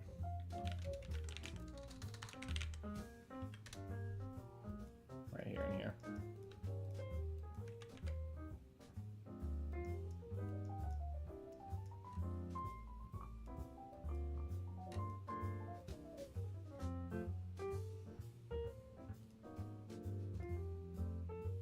Oh. Do we not have? Oh, wait. Oh, we just do this. Because I already have a reference to that. There. It's messy. It's messy. But it'll work. Let's get a color for like things that need to be updated. That are like outdated. Purple I think will work good. Like a pink. Yeah, right there. So that'll need to get updated at some point. That's totally fine.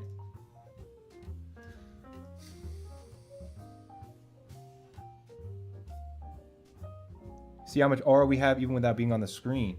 It's true. Your chat box on my end is twice as big as the Twitch chat. I'll just say it. Who wins tomorrow, Nuggets or Timberwolves? I've gone for both of these guys, right? I think Nuggets wipe. Easy. Kai CNAT. Kai CNAT. Right? Kai CNAT? YouTube won't yeah, no way. No, YouTube's not dropping a super chat. I don't even know if you can drop a super chat on my channel. Chat, is this true?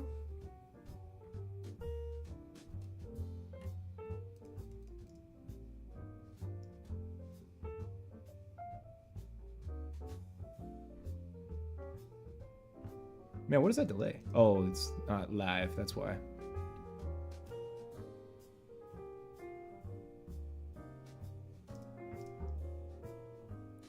Can't?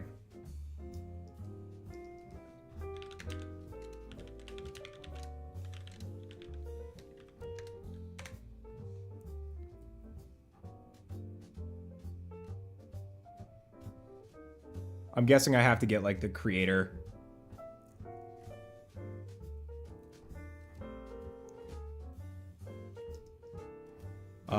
You must first meet the requirements.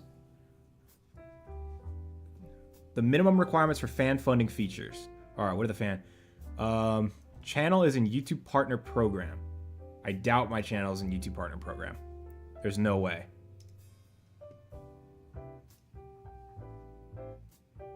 No way, right? Monetization. Partner Program. Earn.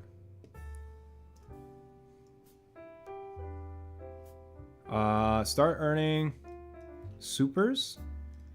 Next milestone. Earn income by connecting with your fans. Okay. Eligibility. We need 500. What just happened? Holy moly. Thank you so much for the dollar sold. Typical YT. Oh, I didn't see that. I didn't see that.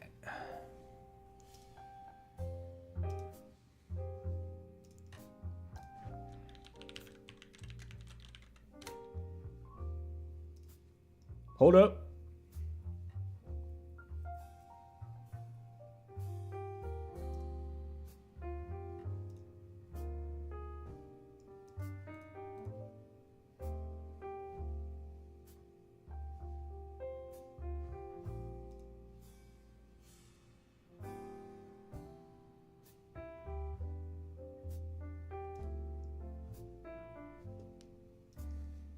Streamlabs alerts doc OBS.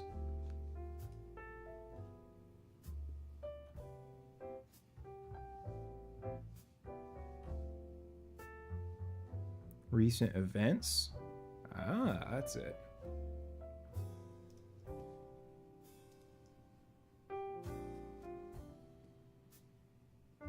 Typical YT Neanderthal. Shoot, you're gonna take that, chat?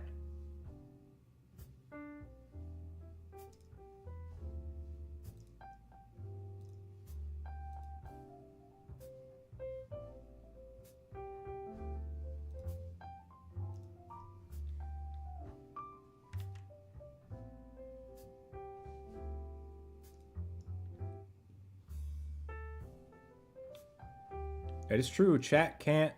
You can't super chat over on.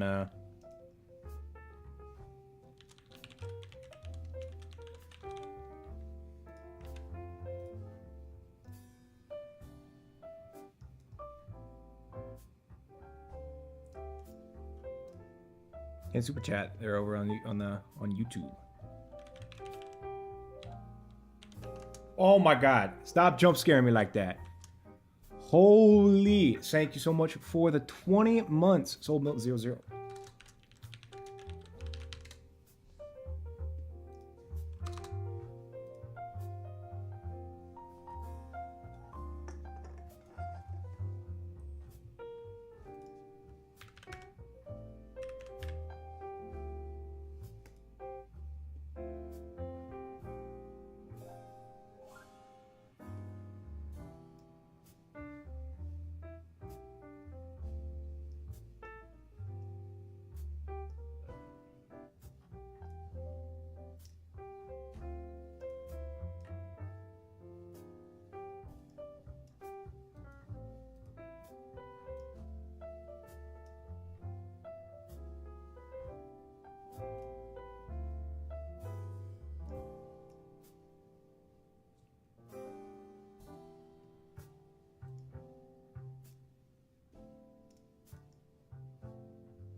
I'm breaking my whole OBS setup right now. It's crazy.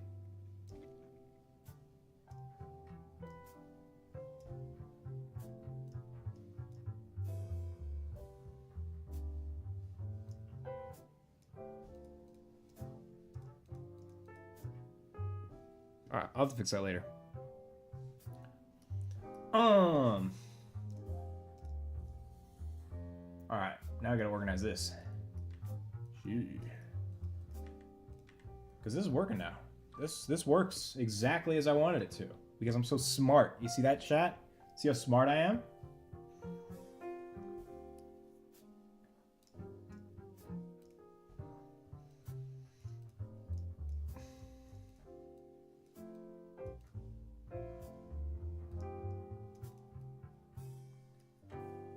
So we could.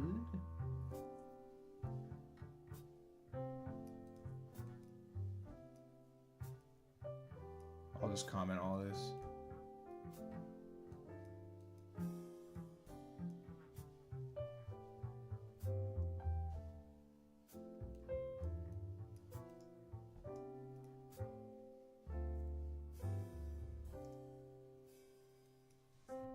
And this is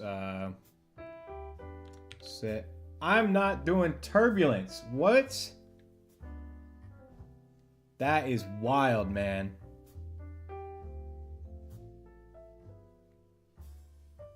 Set camera based on mouse position. Still work? We good? All good.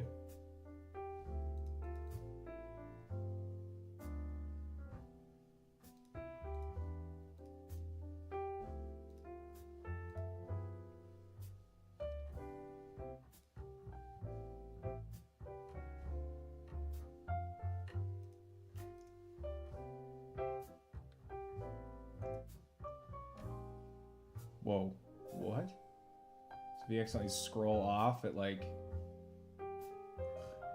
It's pretty funny. I wonder why it does that. Is it because it's like setting it back to 0 or something? I don't really care. A little bug. A little bug never hurt anybody.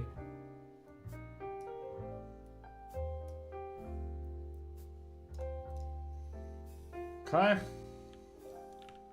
So then we'll go ahead and move these buttons like, oops, wrong button.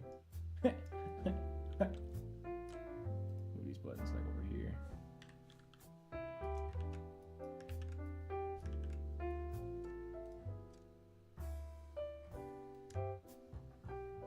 So like there. Oh my god.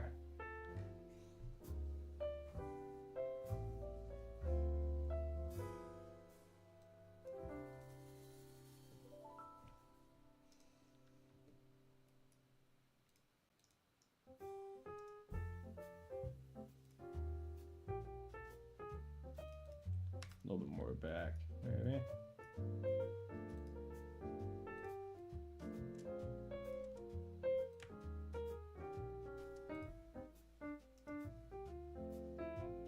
Show a Super Dave Osborne Norm Macdonald clip. Can't do that. It's copyright. I do got a Norm Macdonald book. That book is wild, man. Alright, did I do what I wanted to do today?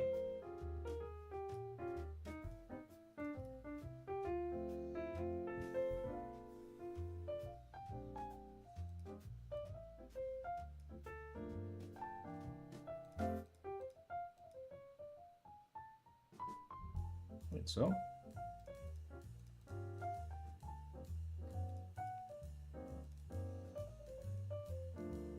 Should we play some Elden Ring? I just want to beat Renala.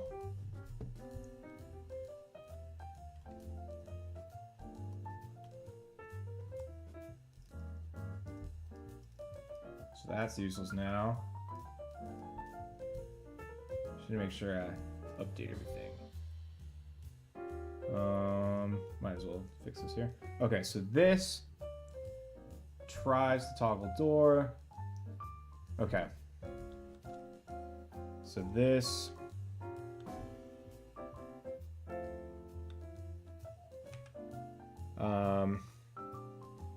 sends toggle to assigned door and changes color if successful.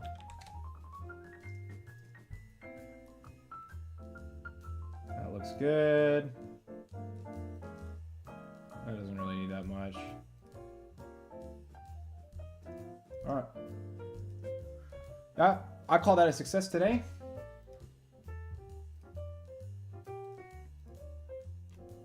up a little Elden Ring action.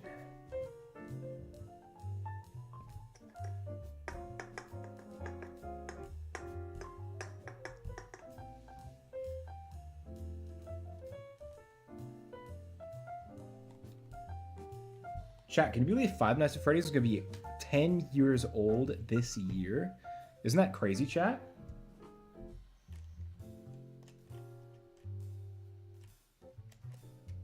$10 old. I can't believe it, chat. I can't believe it.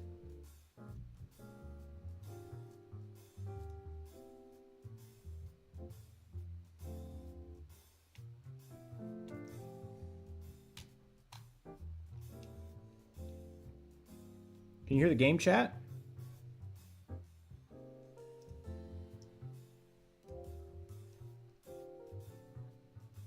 Nope, doesn't look like it.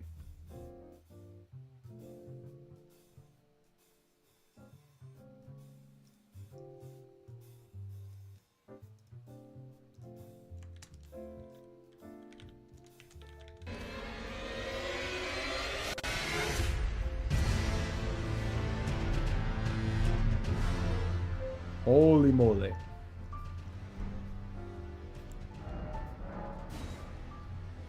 Don't tell Twitch what my character's name was.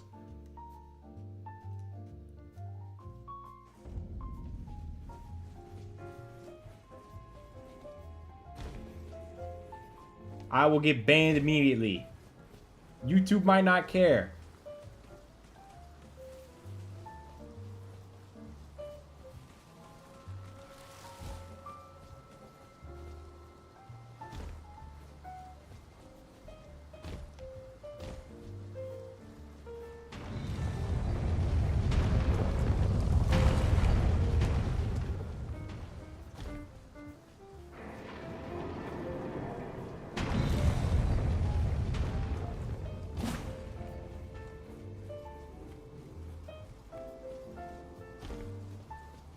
Yeah, that's right.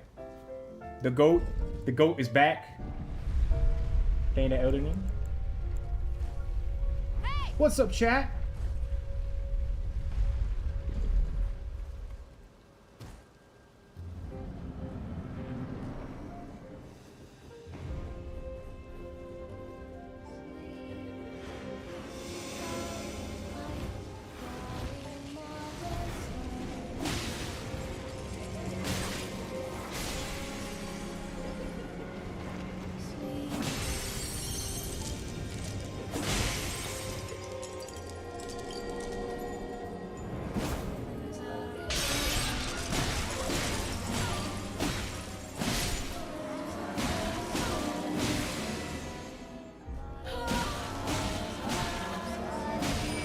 Oh god.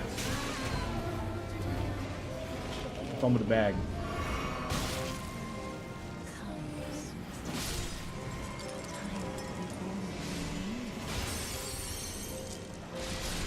Break? Don't I need one more? Where's the other one? Oh, over here.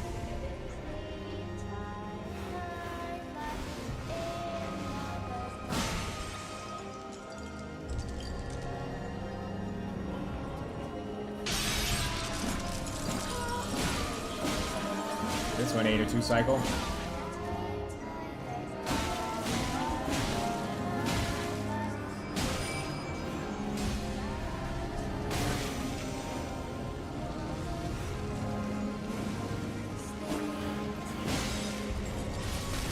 Right.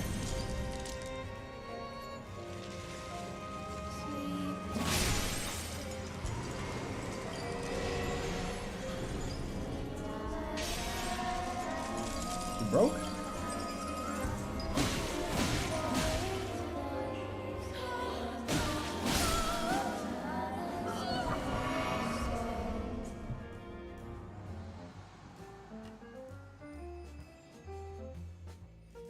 Twitch cat can never, they would quit after 1 hour of playing.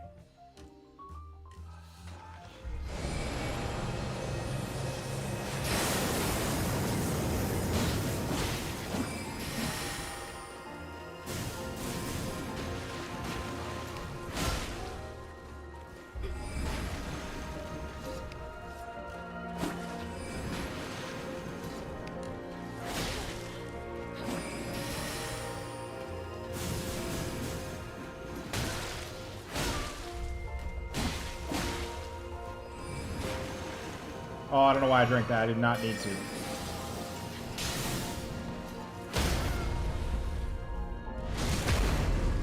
Bleed.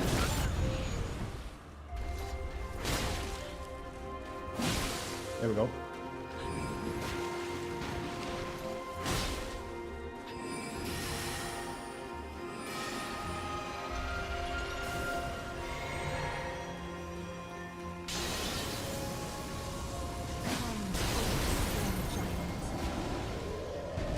Oh!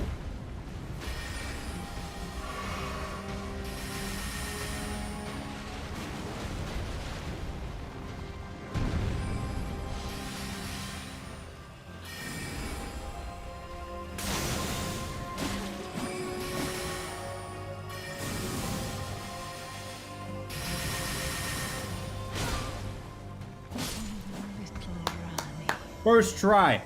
First try. Write it down. All I needed was a little sleep, man. Write it down. Put it in the note. Oh, I just spilled Dr.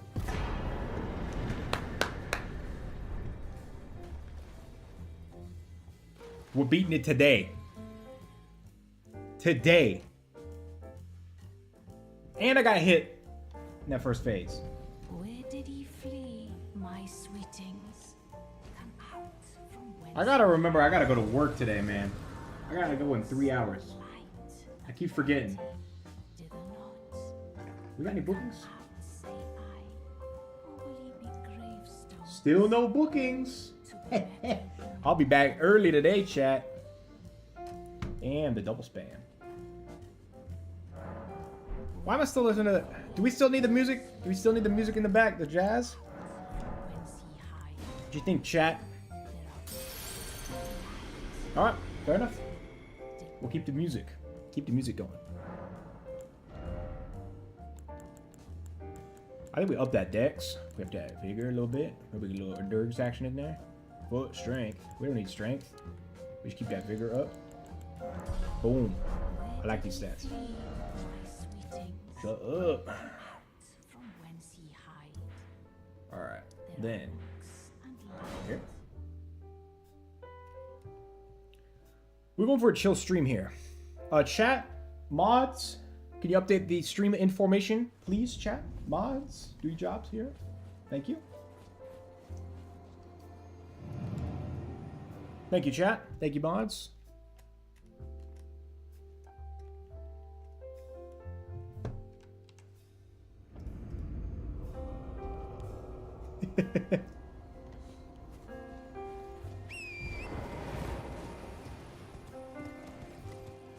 Oh, this is where the jump is. There's a jump. There's a jump you can do over here. You get to skip a little section. I got no clue. I got no clue how you can do that. Alright. So here's the church. We get a little sacred tear action right here too.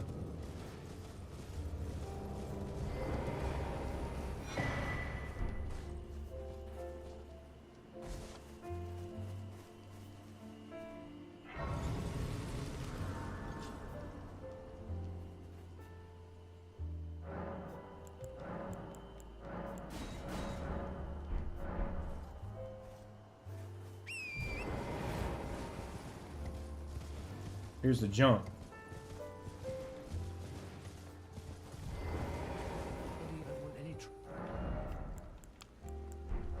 Right here.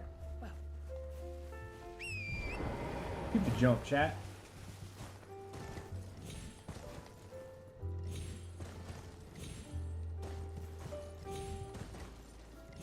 You gotta like make your way up the rocks here.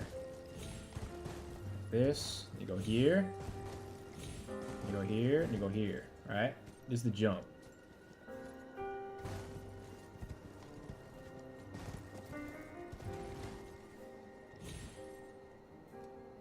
And you jump to that thing right there. You can make it.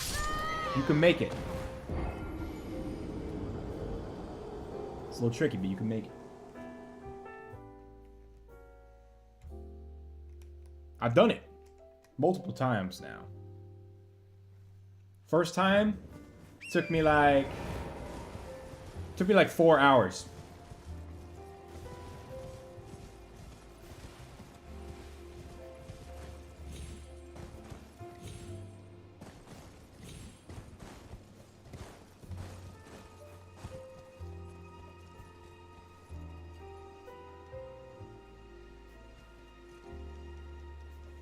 In my room.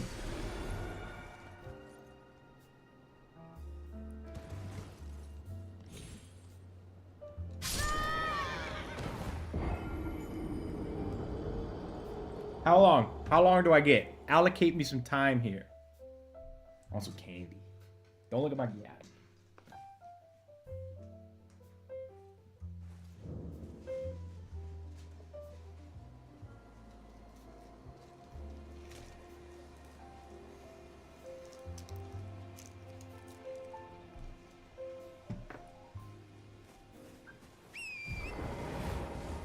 No.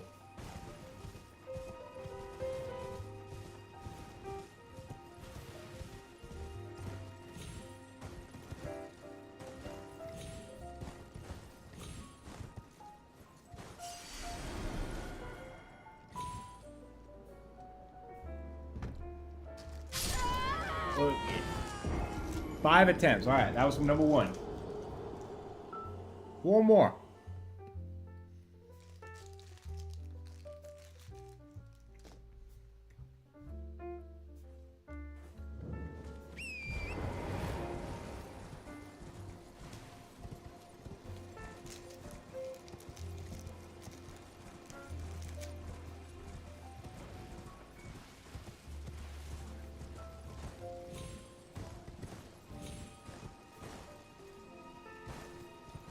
Bruh.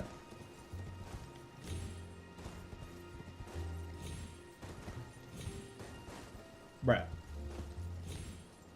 Those don't count as attempts.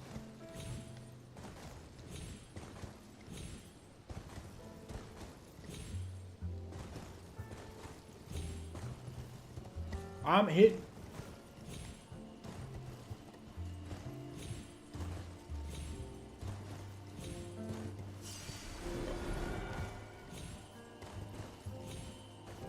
Chillax.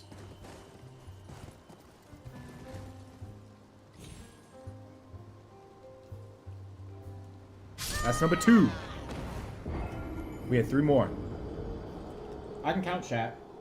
1, 2, 3, 4, 5.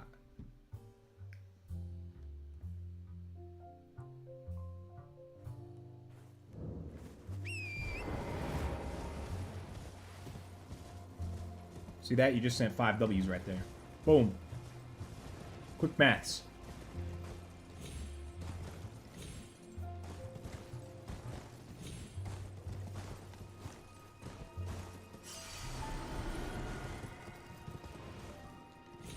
That doesn't count as an attempt. I didn't make it.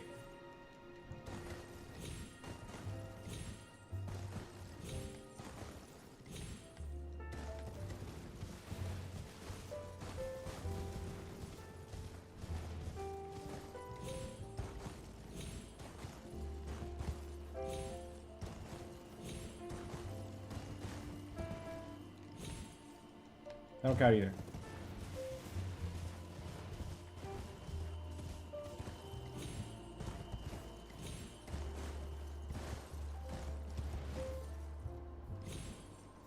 I remember it's weird. You had to do like that little like, you do like a little swoop, and you make it far.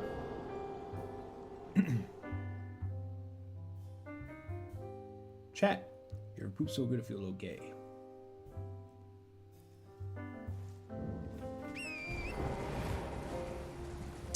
Yeah.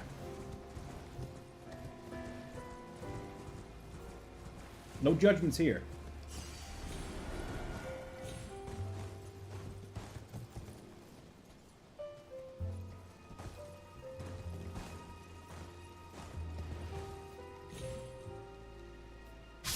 That one does count.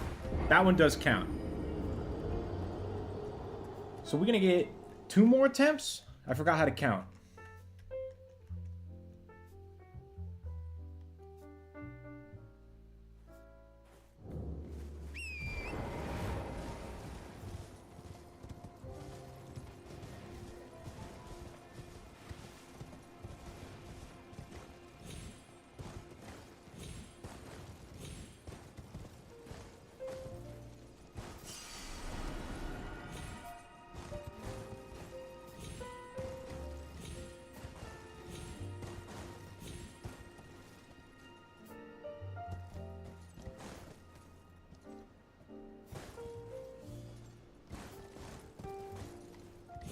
Bro, these torrent controls.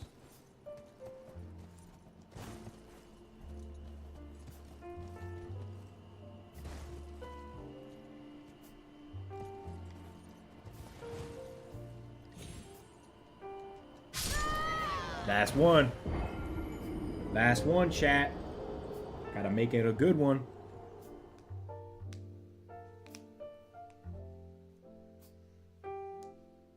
Doom flashbacks. Don't remind me. That was a long time ago. That was what, 4 years ago? At least? That was Doom 2016. That was before Doom Eternal came out. That would have been 5, 6 years ago.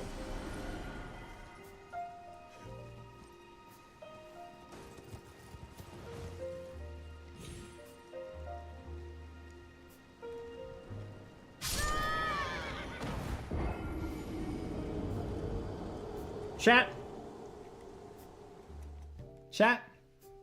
We didn't agree to those terms and conditions before we started. And to show you who's the alpha around here, I'm going to do one more. Because I'm the boss. And I know what's up. And I want to do one more.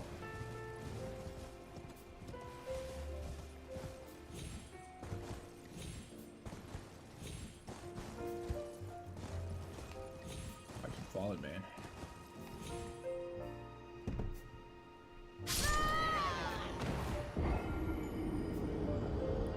That one counts.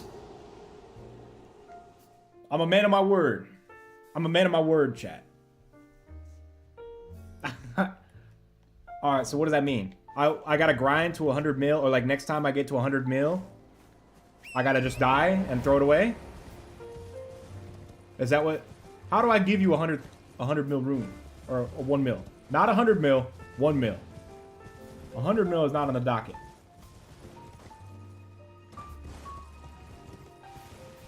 Alright. Deal. I don't know when I'm gonna get to 100. Oh, it's 1 mil. 1 mil rubles? I think I got a mil right now in my stash. I keep spending on ammunition cases.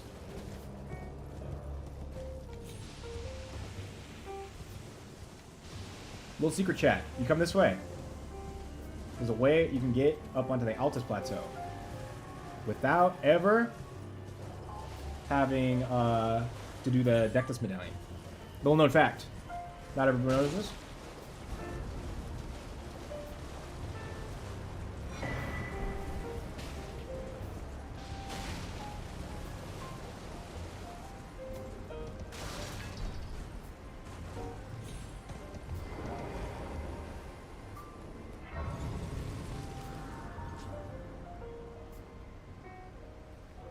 All right.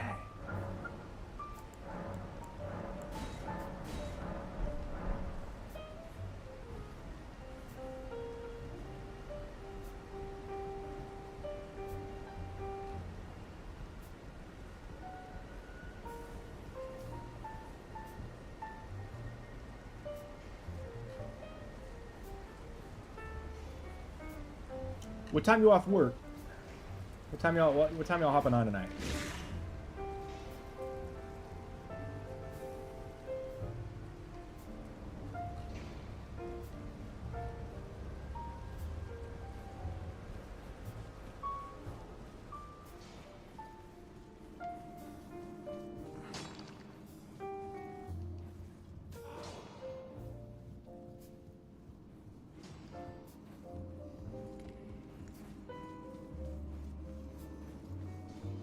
He's spamming it in both chats, so he knows I see it.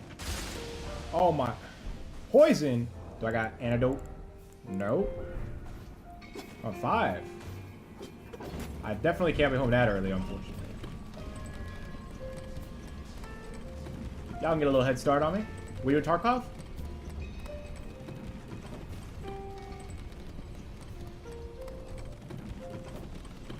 Obviously.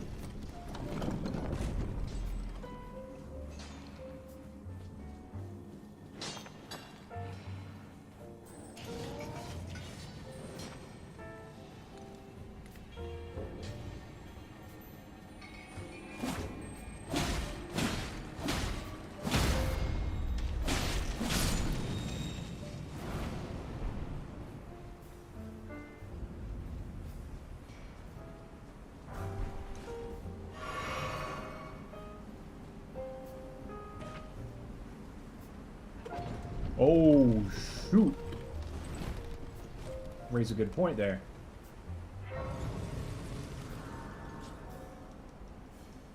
We gotta go up there, chat.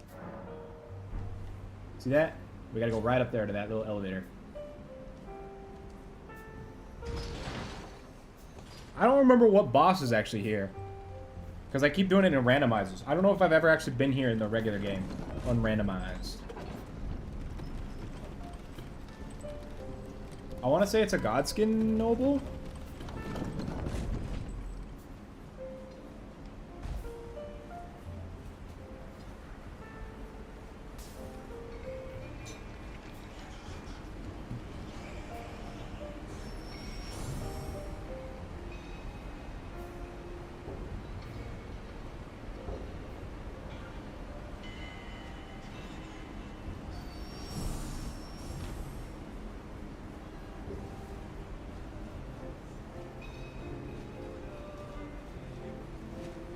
Yoda.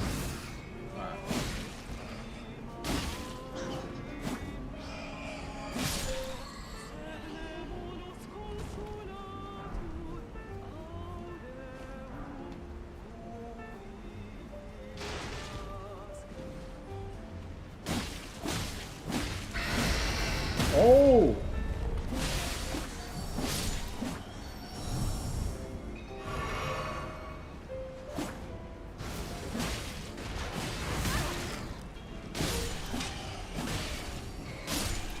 Some in the squad.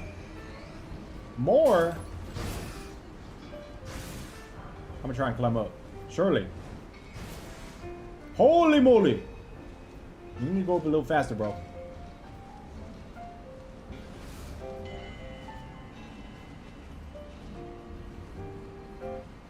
The magma dude?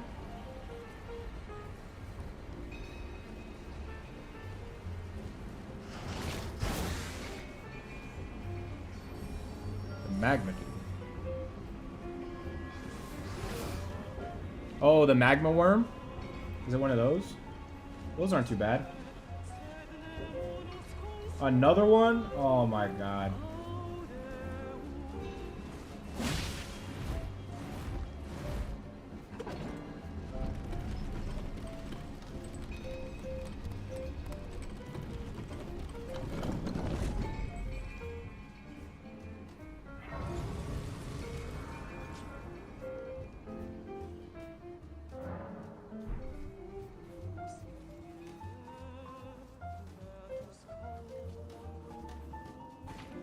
Did I rest? I don't think I rested. Did I rest? Yeah, I did. I'm gonna rest again. She creepy, man.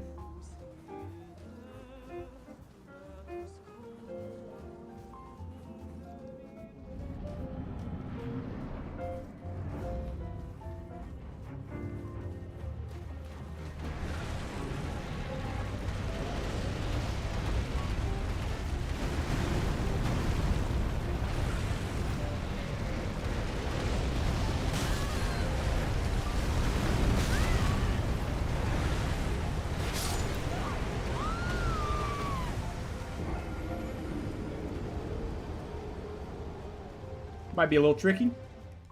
Might be a little tricky. Might be a little tough.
Oh.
Oh. Damn. I got that.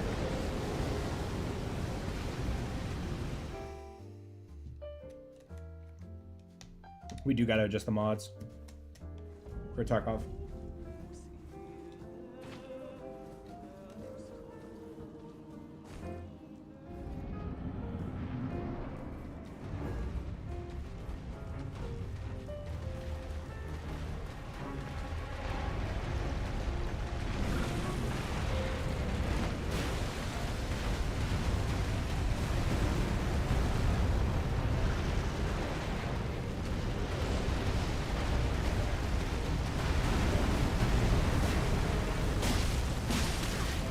Oh, he pushed me into the...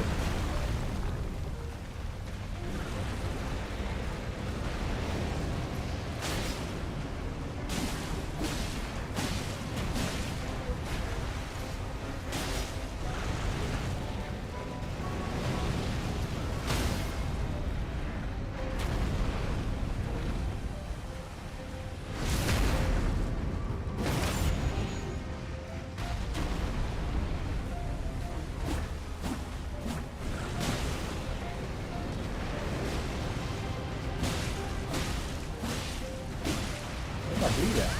There it is.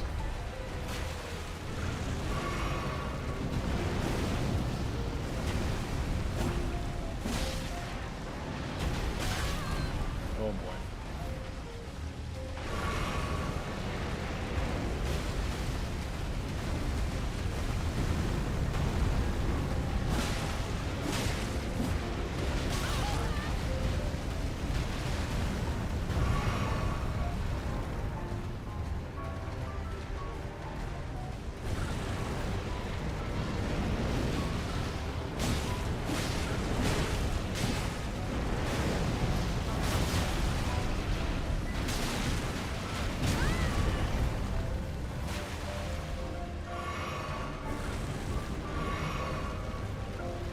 Oh no.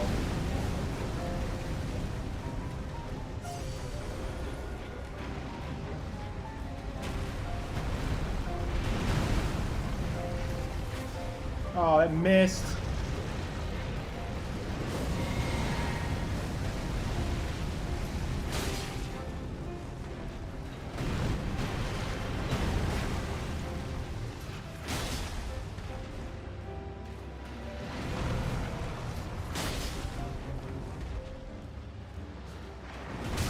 Oh my god.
W's in the chat.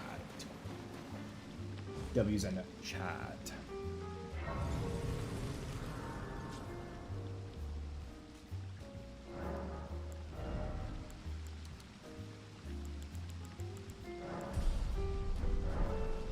In chat.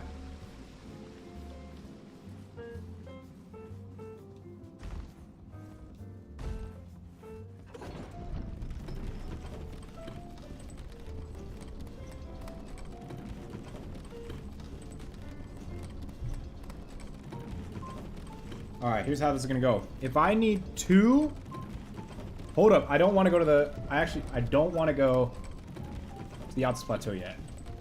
Because it skips a fight if I do. And it's a fight that I want to do. It's a fight that I like. So we're actually... We're gonna go back to here. We're gonna go make a beeline for Radon. Then we'll come back.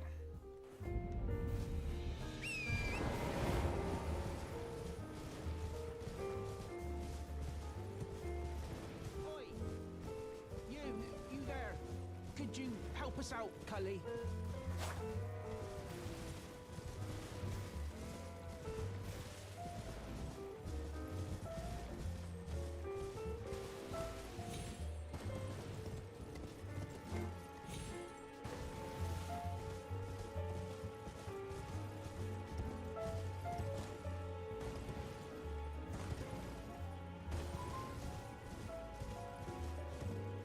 One of the chests in the ruined village here.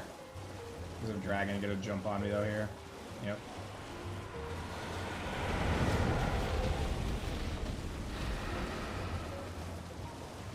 One of the chests here takes you to Caleb. Fun fact, if you didn't know. I think it's this one. One of them just has an item in it, and the other has a teleporter.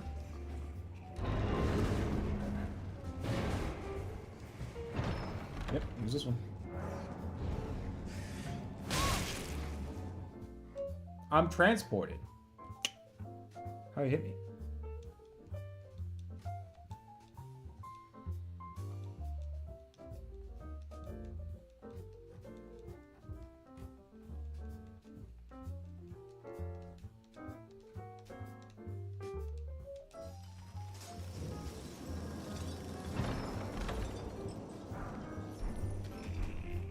Might be saying, Davis, this don't look like Caleb, man.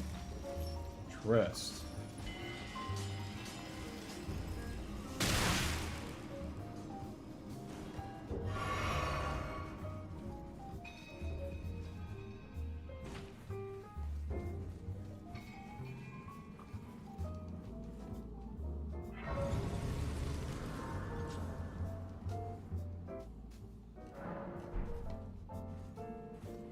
This looks nothing like Caleb.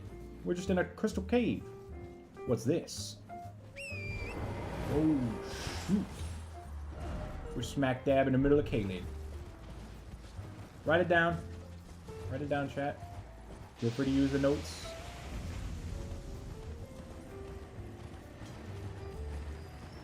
Wait, I forgot. I have talismans that I could equip, probably.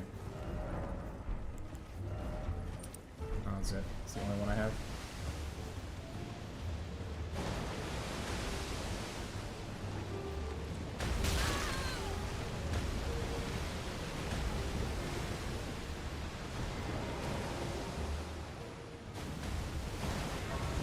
I think I could do a, isn't there a tree avatar right here?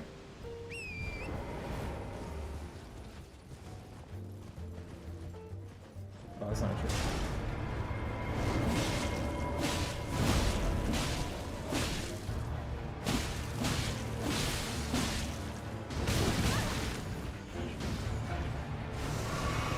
It's your biggest op.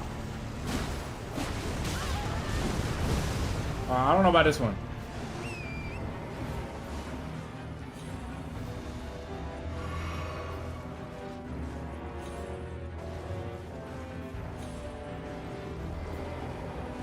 What? Why am I... Get back on the horse. Why'd you get off the horse?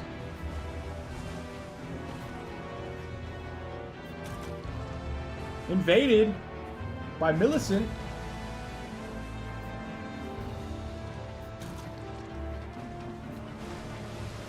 Everything going wrong, chat. Oh, someone's chasing me right now.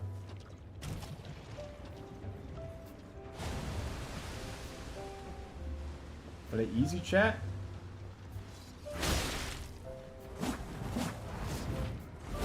That!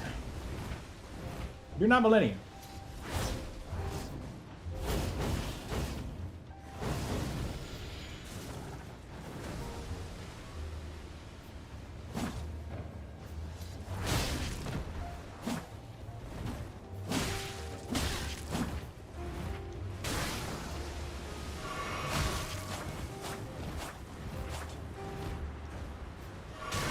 Bruh.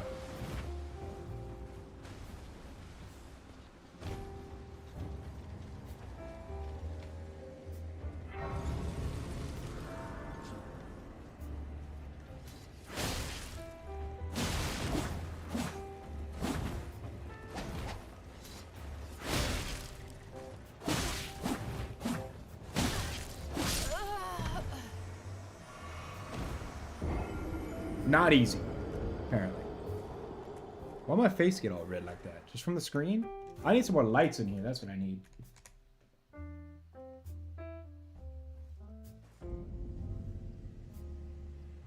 That didn't help at all.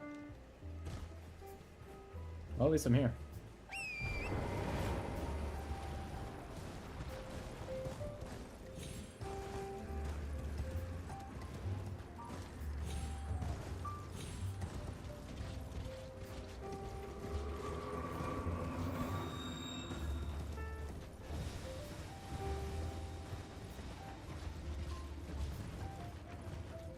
I forgot, there's like a billion Graces here in Caelid for some reason.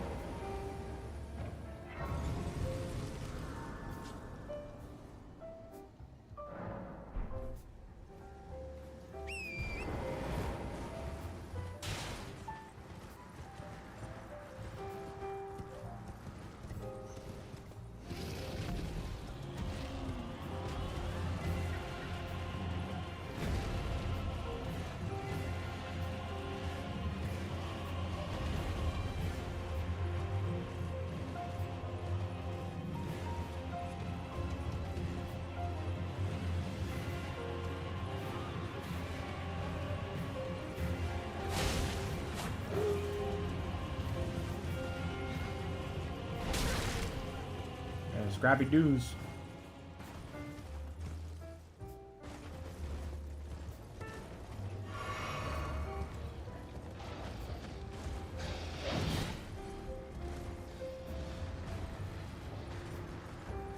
Gold seed around here.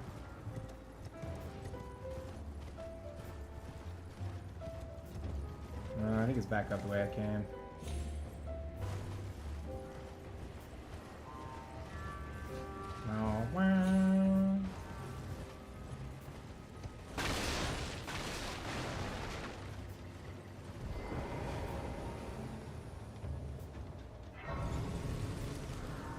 This bridge is called the Impassable Bridge. Maybe for a peasant. Not for someone cool like me.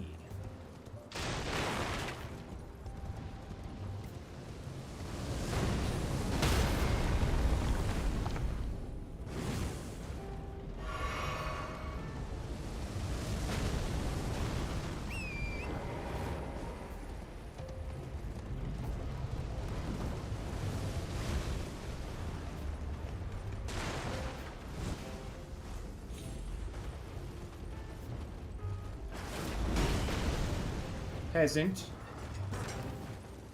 Why can't I jump? Hey, jump! Why Torrent throwing, man? Quit tossing, Torrent.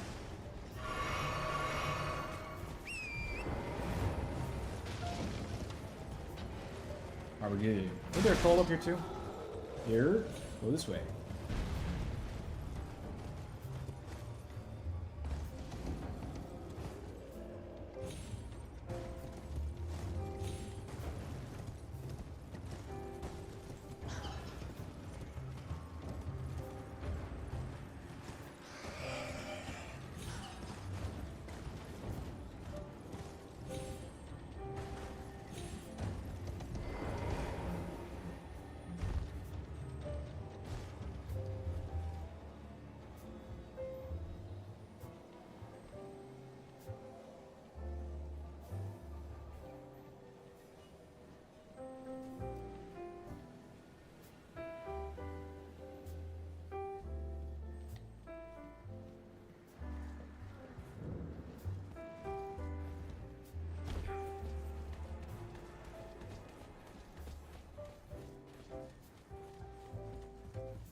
I'm gonna have to go all the way through that bridge again, huh?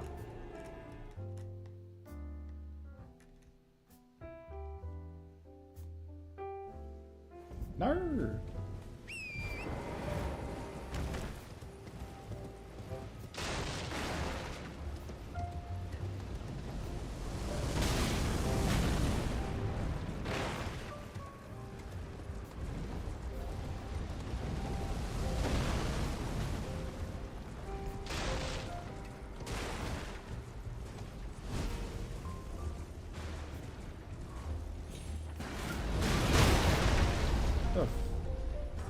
Kill yourself.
There's a really fast way to get down.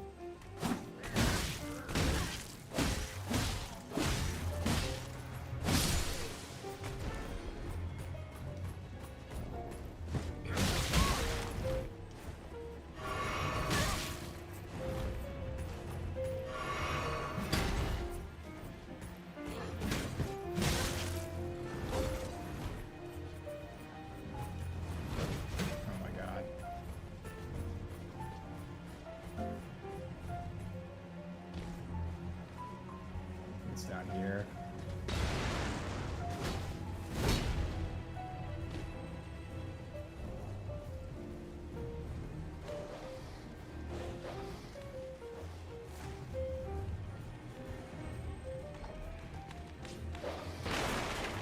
Oh my. Piss off. I thought there was a grace down here too, but I guess I was wrong. Yeah, throw some rocks at me.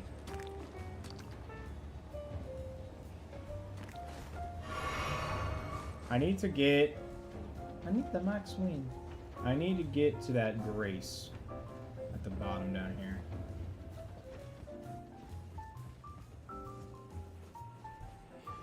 Jeez.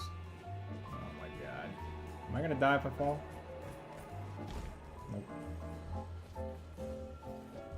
I gotta run past those dogs too, huh?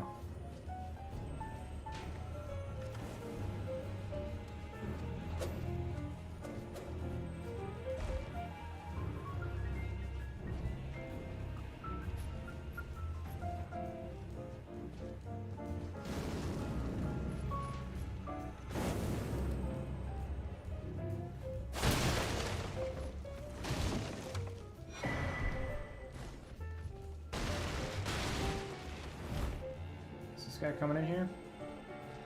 Coming to fight? Sure is.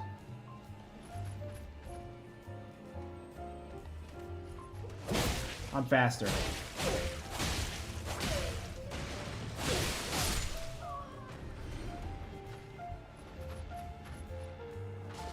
See? Oh, god damn it. He can't get in here though. Now I gotta wait for him to leave.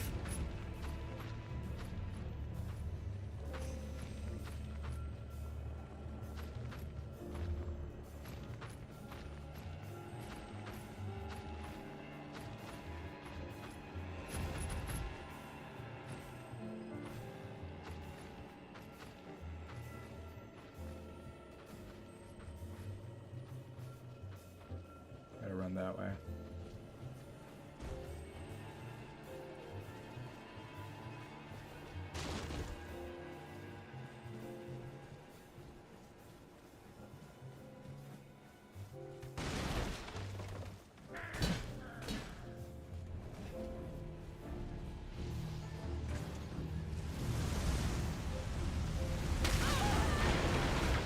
god, I'm gonna die from this, aren't I?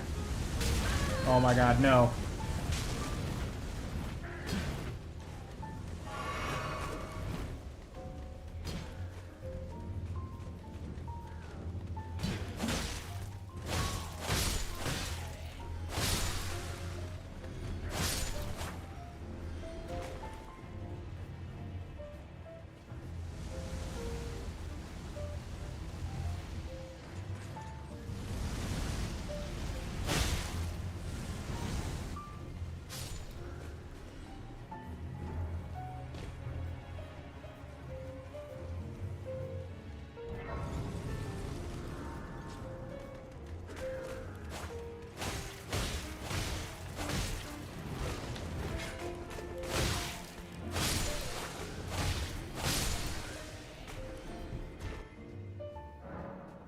Alright.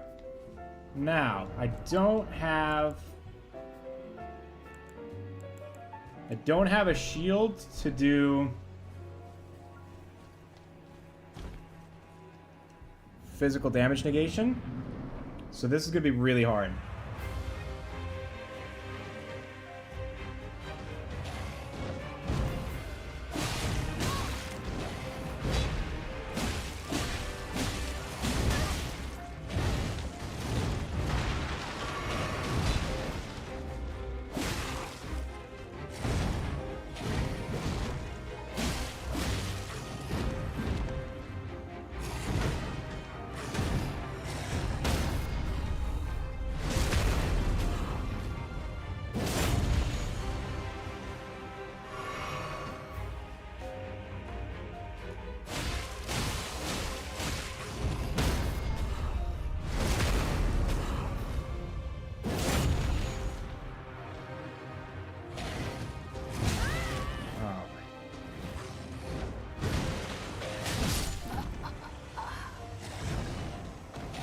Yeah, this is gonna be hard.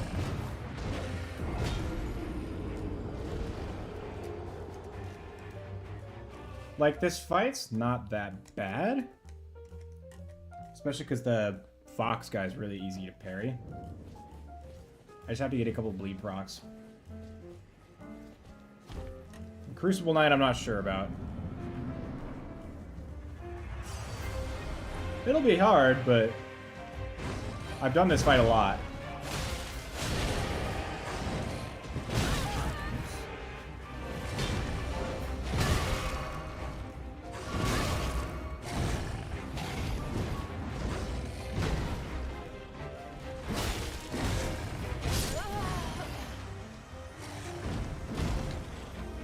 I think I can do it, is what I'm saying. It'll be hard.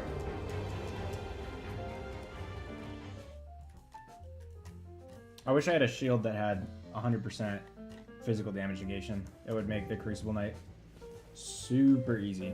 Do I have another? No, I thought I had another Remembrance for some reason. But if you do the Altus Plateau, if you get to here before you do this part, you skip this fight.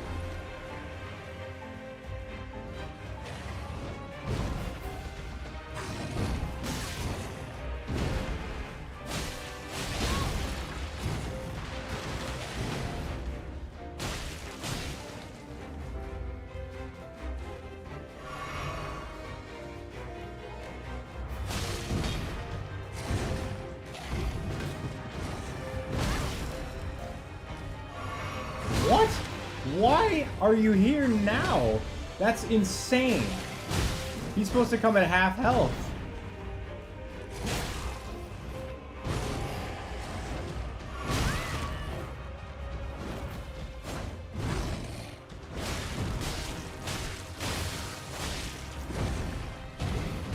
Like, you have to talk to Alexander to skip this part?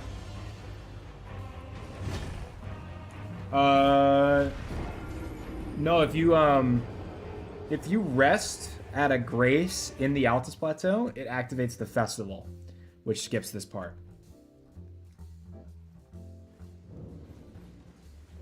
Trust, it happened in the last playthrough I did.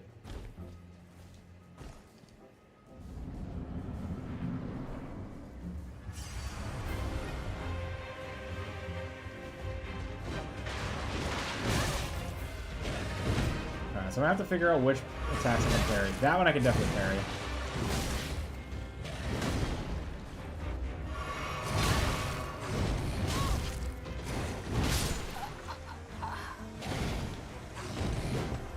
I'm gonna look up this fight because I'm actually curious.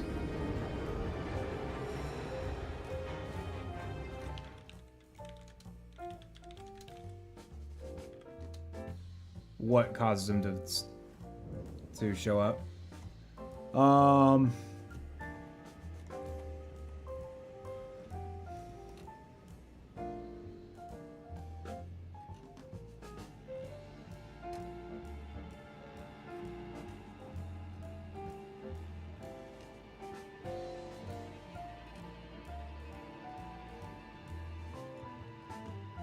sec, I'll be right back.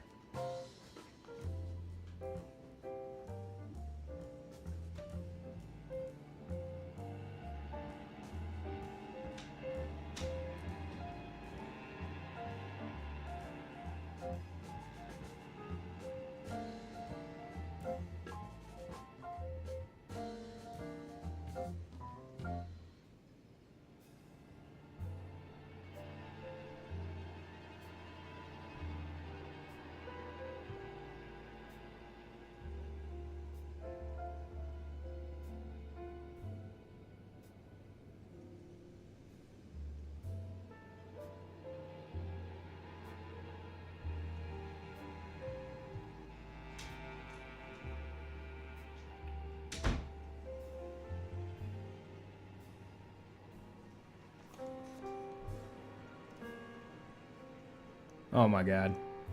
God damn you. Maybe that's another way to activate the festival?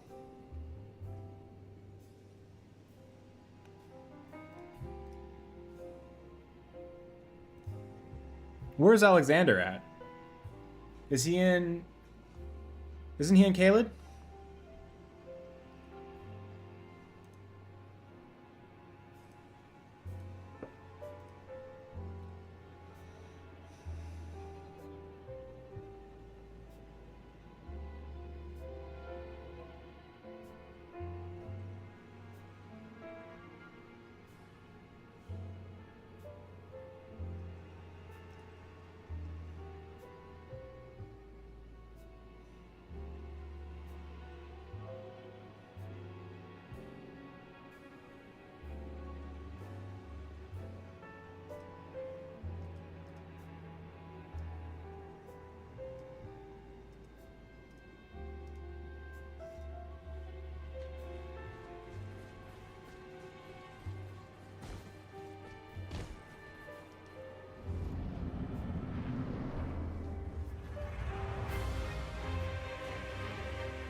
I don't know if I can parry that.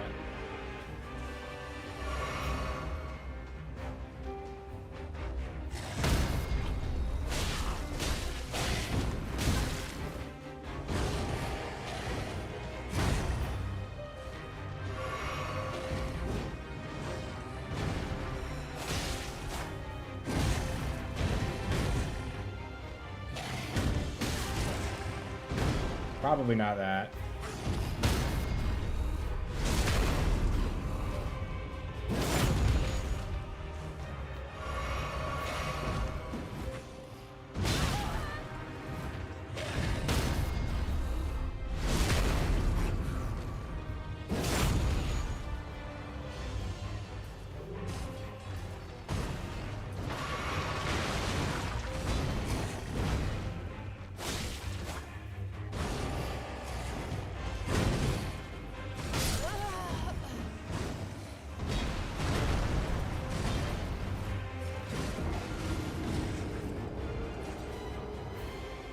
Why is he showing up so early?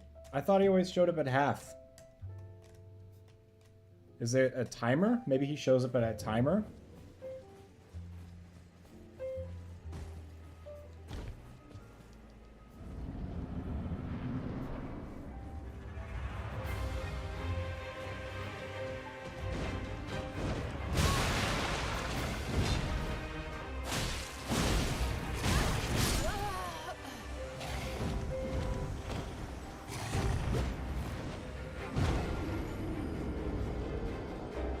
He always spawned in when you did like a fourth of his health or a third. Okay. I could have sworn it was half.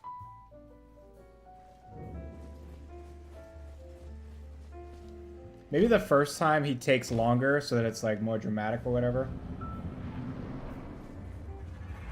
Just more unexpected.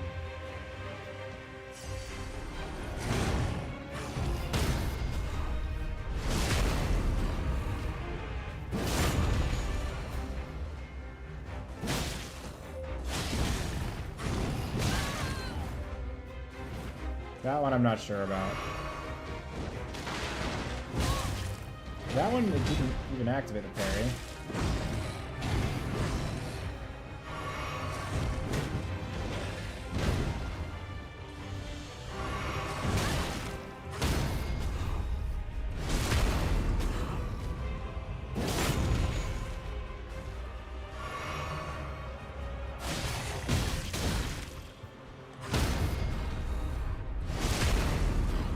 How is he not bled yet?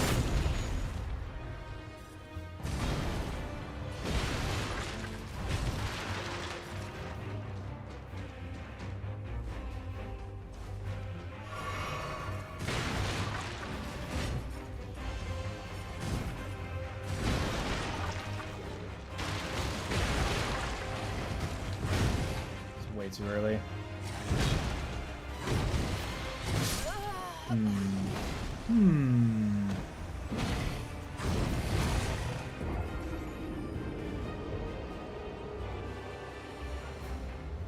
Obviously, I got to take out the Misbegotten really fast, because the Crucible Knight is... I don't even know how much damage I do to the Crucible Knight, because I'm pretty sure he's really resistant to Slash, which is exactly what my sword does.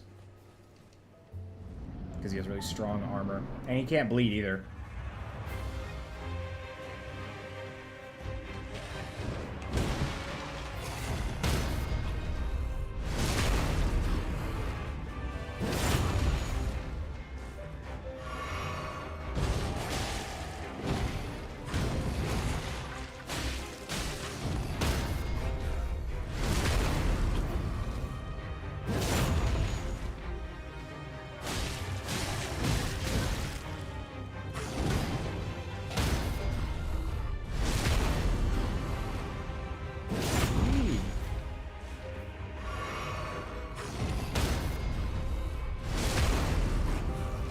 Why is he not bleeding?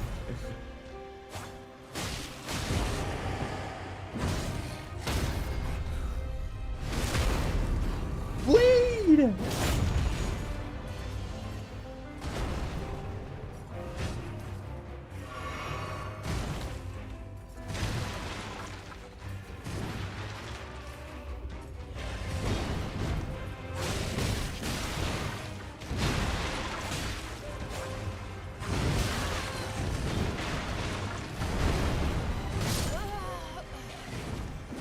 Did you look it up? I'm pretty sure he's invincible to it.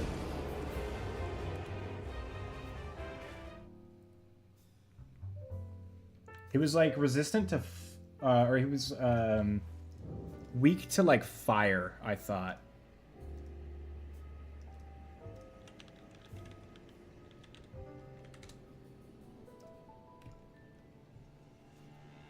Yeah, he's weak to fire and lightning, but he's immune to bleed.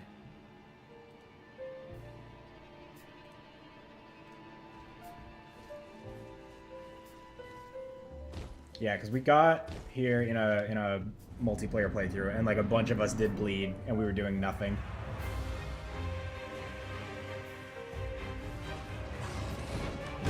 If I can figure out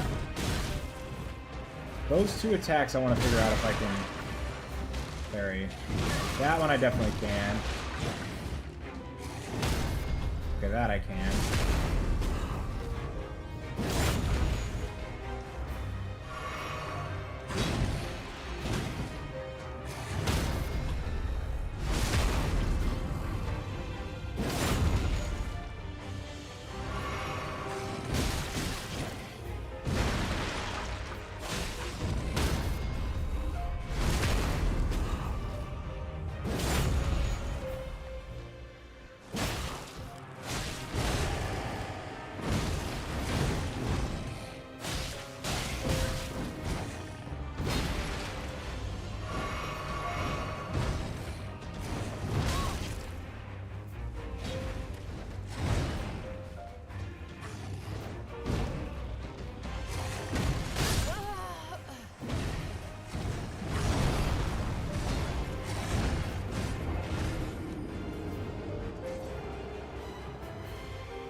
How's the stream quality, by the way? Is it pretty good? Because I think I only stream at 30. I don't stream at 60.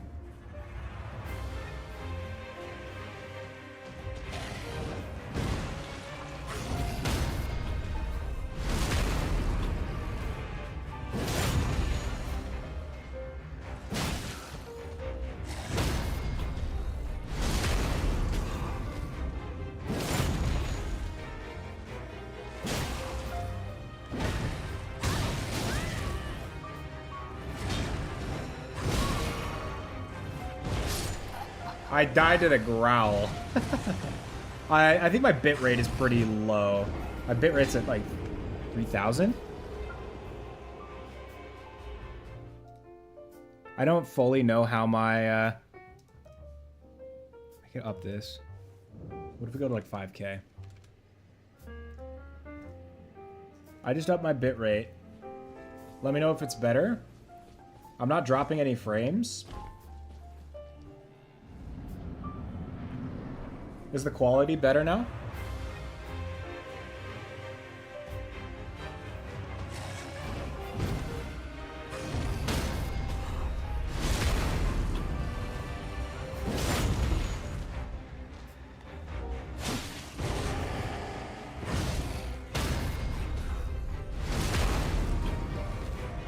Not any better? Maybe it's just not noticeable.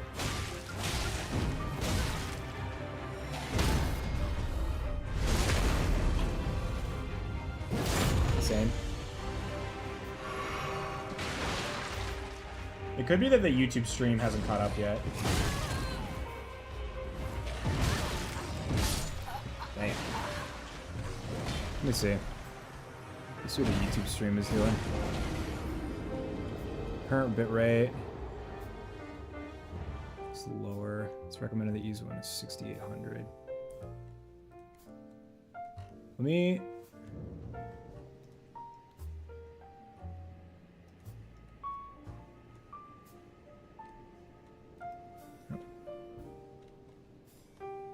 Well, I won't do anything, but maybe next time it'll be better.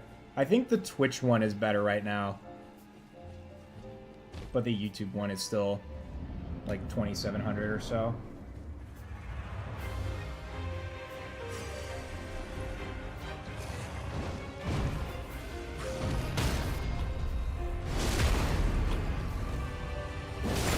I could also see about... No, I can't. Never mind.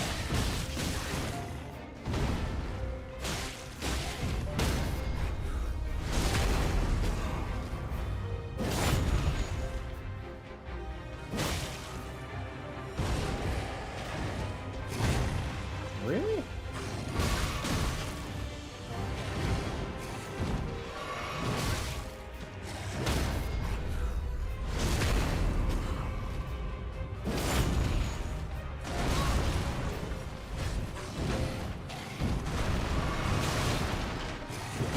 Oh, that was way too early.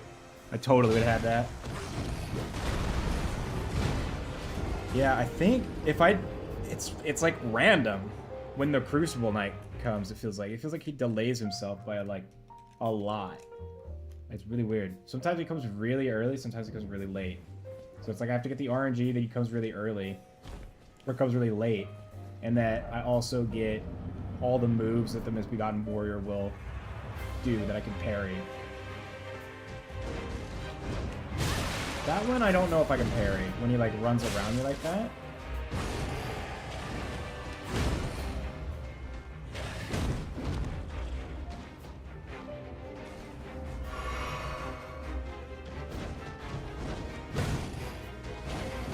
I don't think I can parry that. I might be able to parry that. That I definitely can't parry. See, look at that! I hit him like once. I think it's gotta be a timer. Or it's like... Maybe it's a move that the Misbegotten Warrior can like do, and it like calls... He like does it when he's not busy, or something like that. Like when I'm backed up. I only hit him once there. Maybe it's as soon as you hit him once, he can spawn in. I don't know.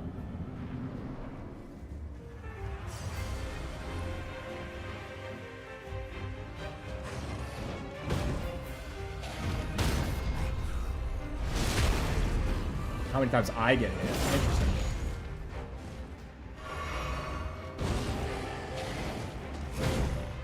Really?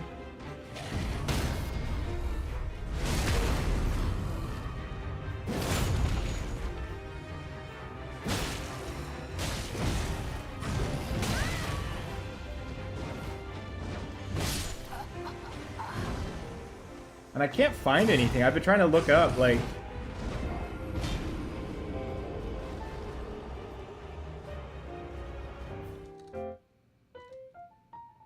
I can't figure out how to look up when the Crucible Knight spawns in.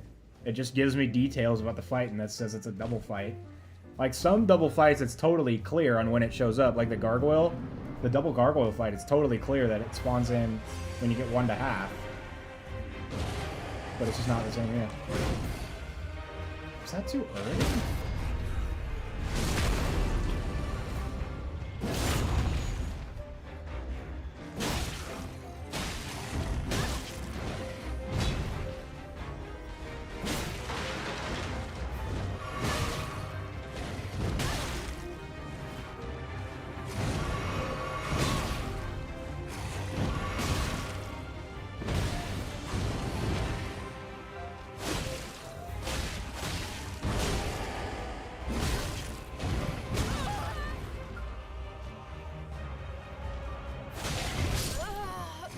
I'm gonna try, when he does that roar, I'm gonna try and tank it, and then see if I can parry. Because the roar doesn't do that much.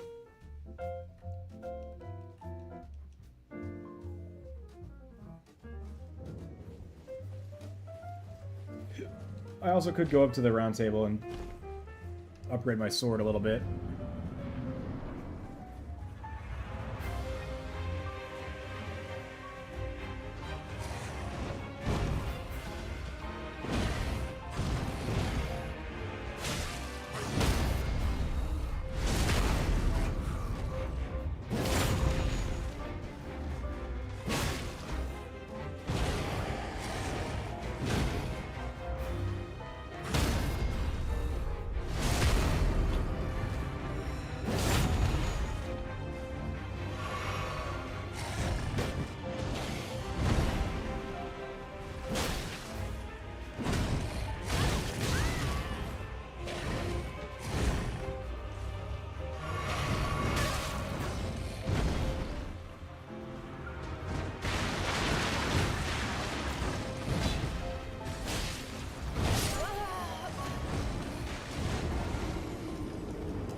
Problem is it feels totally inconsistent on like kind of what triggers what.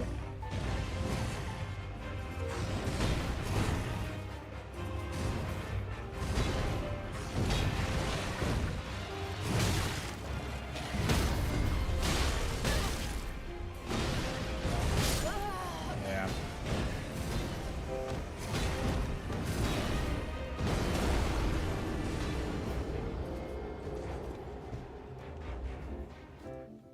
What causes Crucible Knight to spawn in the misbegotten fight.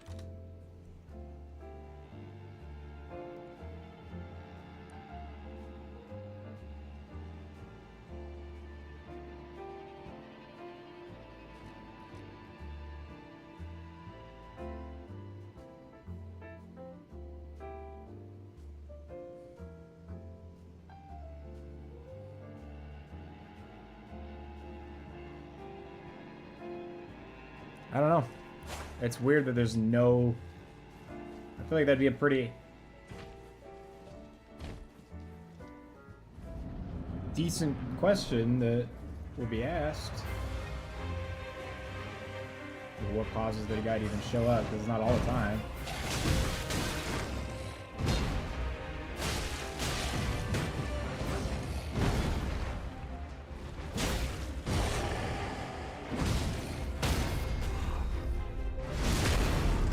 Did I get hit by the foot there? I'm not sure.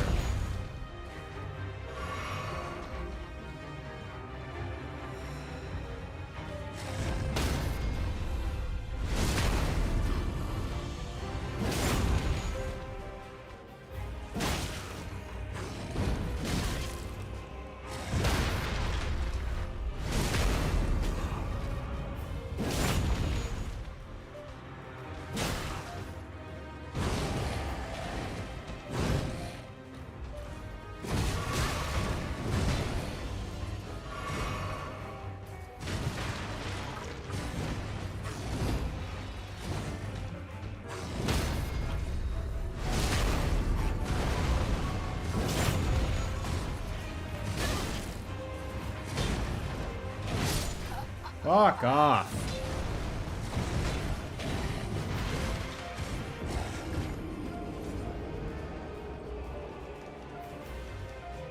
No summons.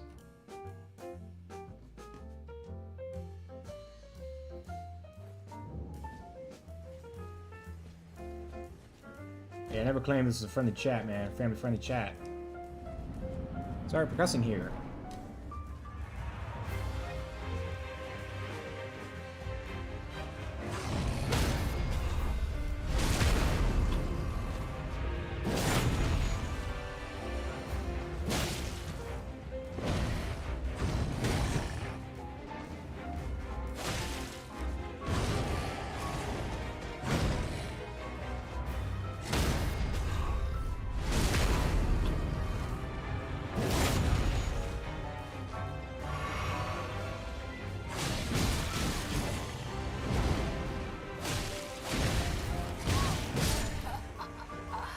So if you get hit by the foot stomp, you're done.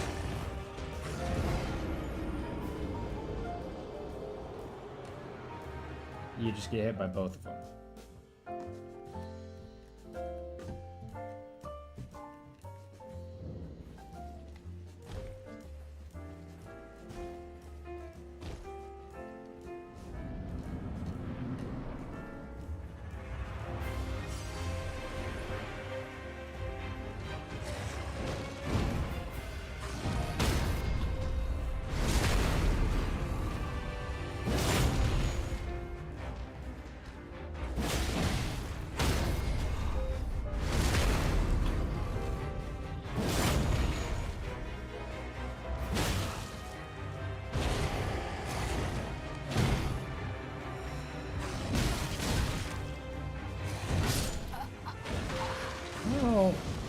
One of those attacks, I think I might be doing it too late. It's like it's after he roars, he does a big, huge swipe. And I've been trying to parry it. I don't know if I've gotten that one to work.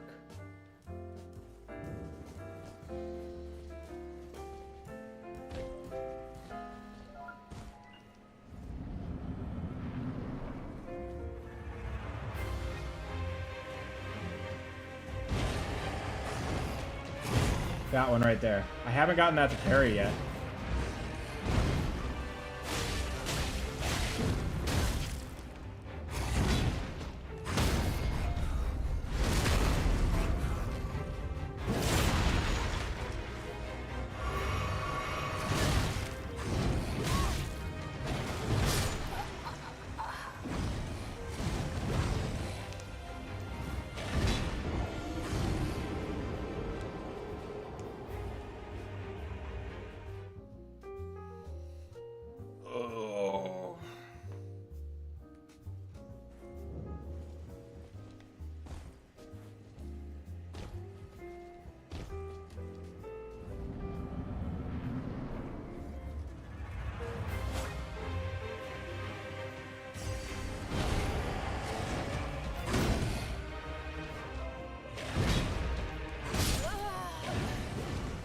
So when he does that one, I guess I just have to dodge it.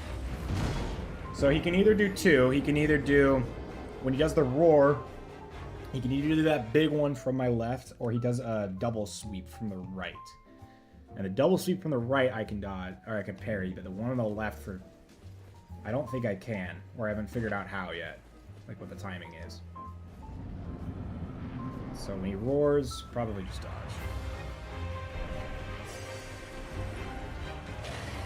Can't. That I can.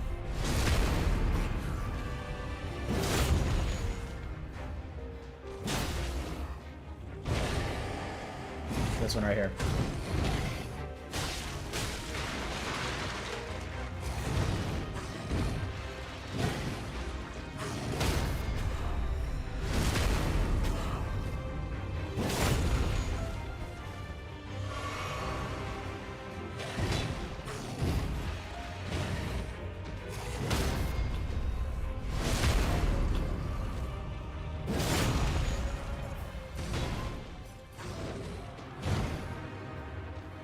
I need Crucible and Misbegotten to do something really aggressive.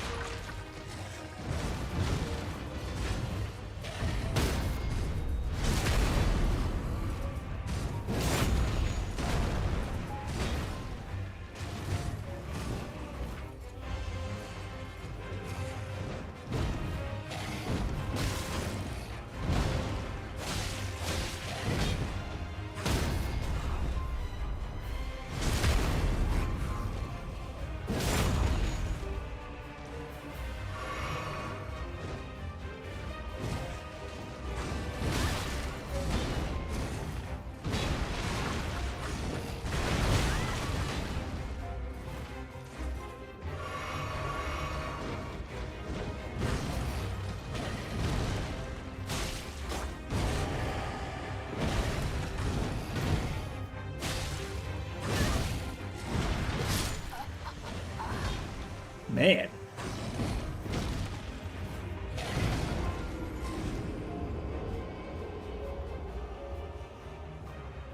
Maybe I can't do this.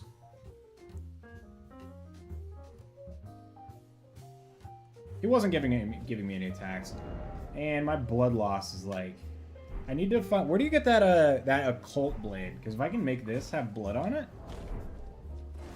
then I can build that up even faster. Let's go, Davis. Clap, clap.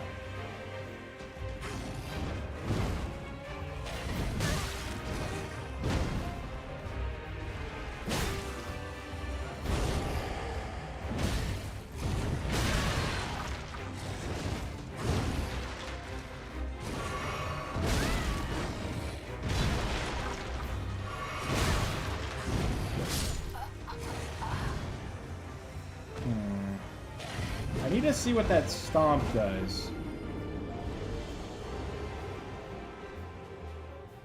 It's gotta be a timer. It's gotta be a timer. Because that stomp, it doesn't really do much. So he does the stomp after he does the roar, but I think he also does it sometimes when he doesn't do the roar. And I need to see what happens if I get hit by it. Because it's easy to space, but if I get hit by it, then I don't really care about it. God damn it.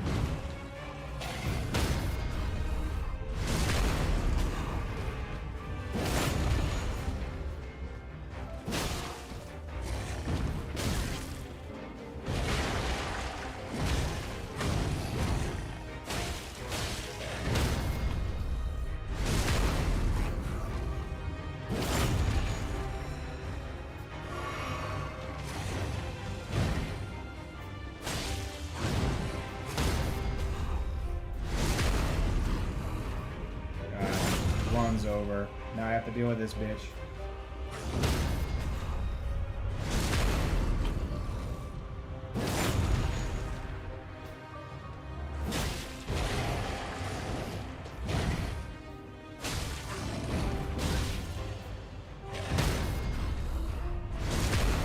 He won't bleed.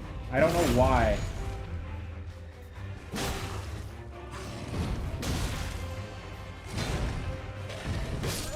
Damn it. Oh, that was close. I don't know why he's not bleeding. He can. I bled him. He a thug. Another thing I could do, it's a little bit more annoying, but I could also try and swap to my two-handed when I do the stab.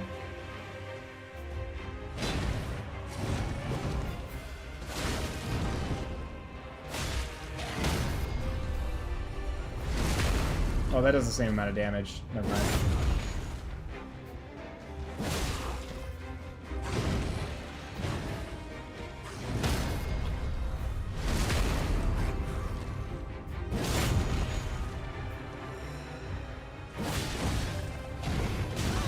Yeah, see, that's not worth.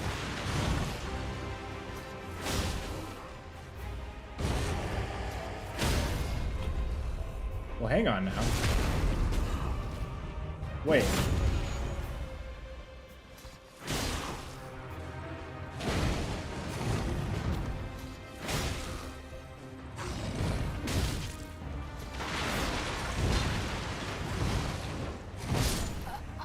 Well, hold on a second.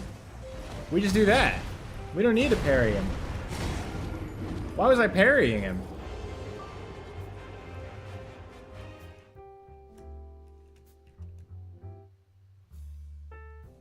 I wish I could do both. I wish I could have...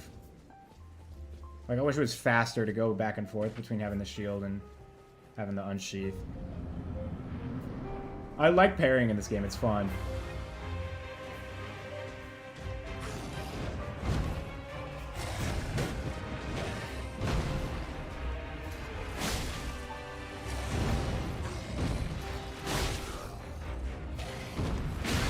How do you dodge that?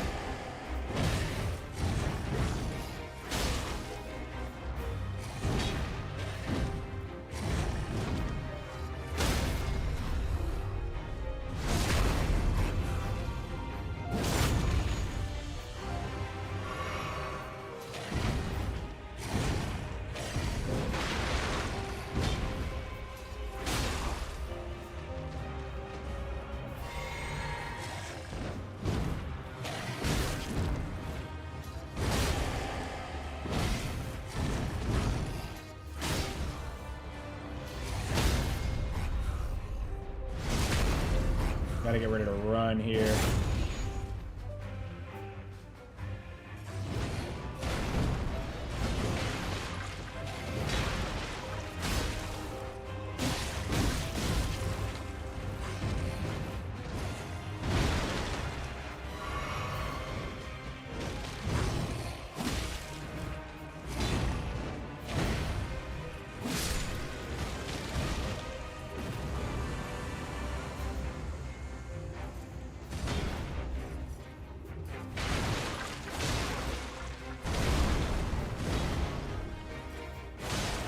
Yeah, I do no damage.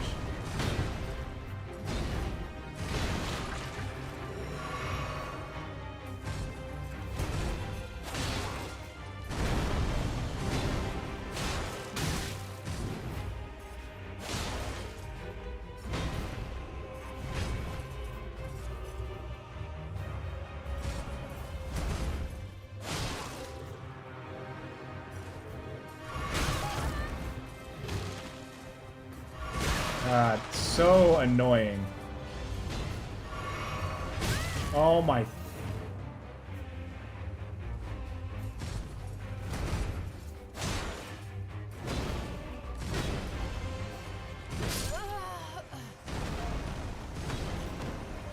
Alright, well we got the Misbegotten. So if I just do the unsheath over and over again, now I just gotta learn how to parry him. Because I know you can. Problem is he kept doing that stupid shield move, which I don't think you can parry that. You might be able to, but I don't think you can. But the unsheath did a lot of posture.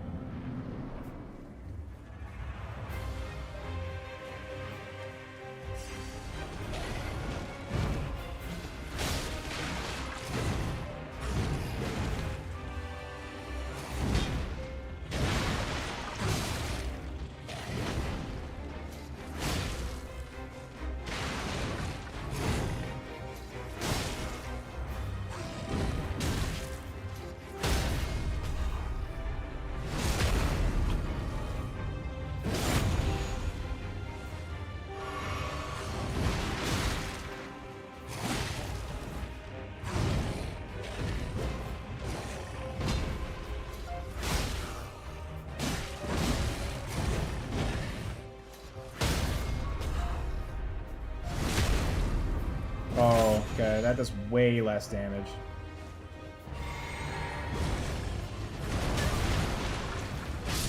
Oh my... Piss off, dude. So much range. Okay, so definitely always stab it in the face, because it does like half if you don't do it in the face.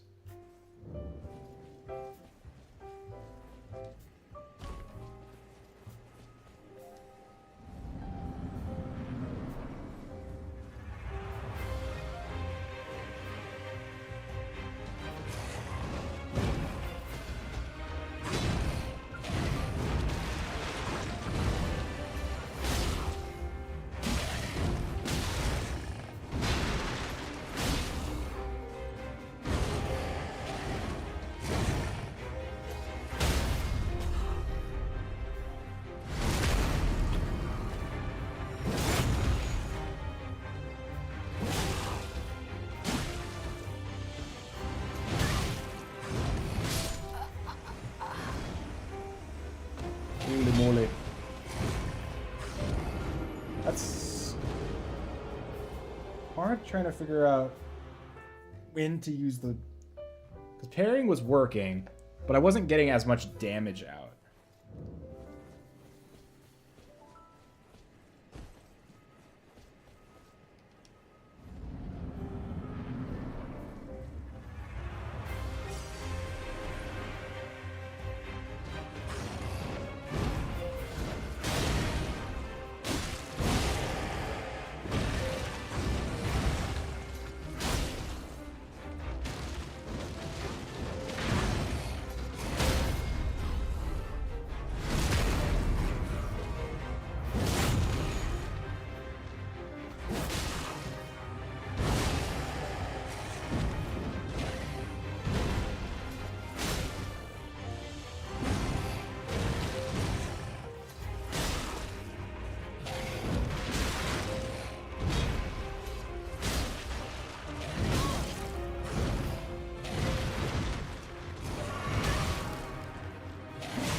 He was so close to getting downed again right there.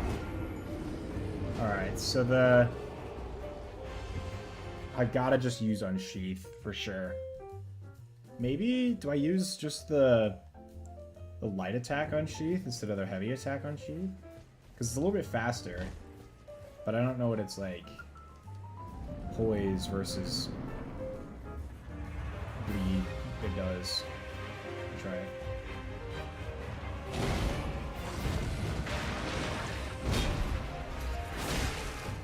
It's faster.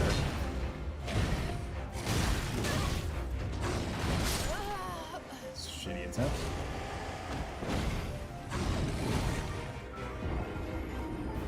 The other one definitely did more damage.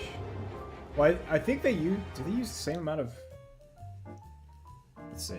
Do they use the same amount of FP? So this uses... No, it definitely uses less. So I can get more out.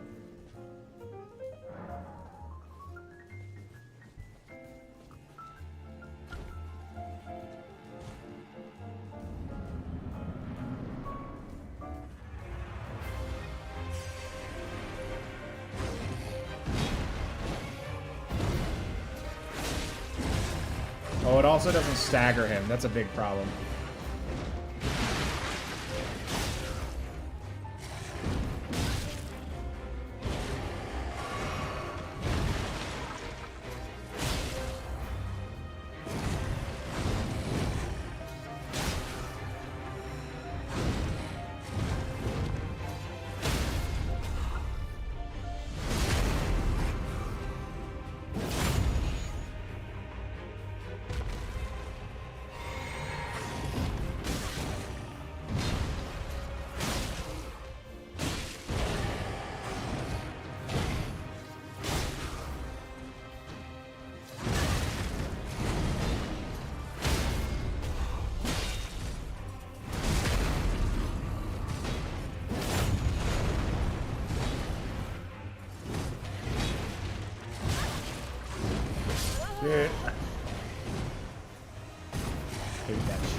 Oh, they could just destroy the tent. Awesome. Why couldn't you have done that before?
How long have I been spending on this boss?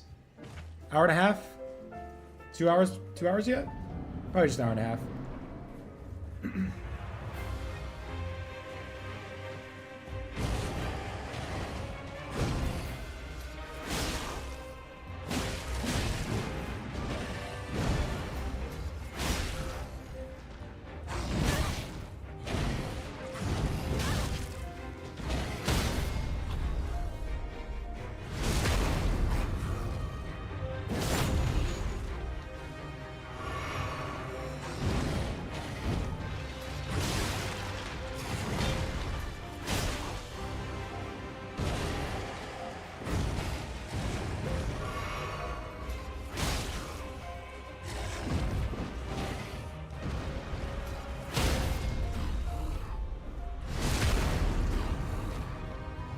I don't know how close he is.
Alright. I'm calling it there. I could beat it, but I don't want to spend any more time on it now. I'm gonna go make some food, and then I'm gonna go to work. And then I'll be back later. How's that sound, Chad? It's only been 40 minutes. It's not that bad. It felt like 3 hours, I'm not gonna lie. W stream, W's in the chat. We'll always work on improving the stream. I like the YouTube versus Twitch rivalry, gang rivalry.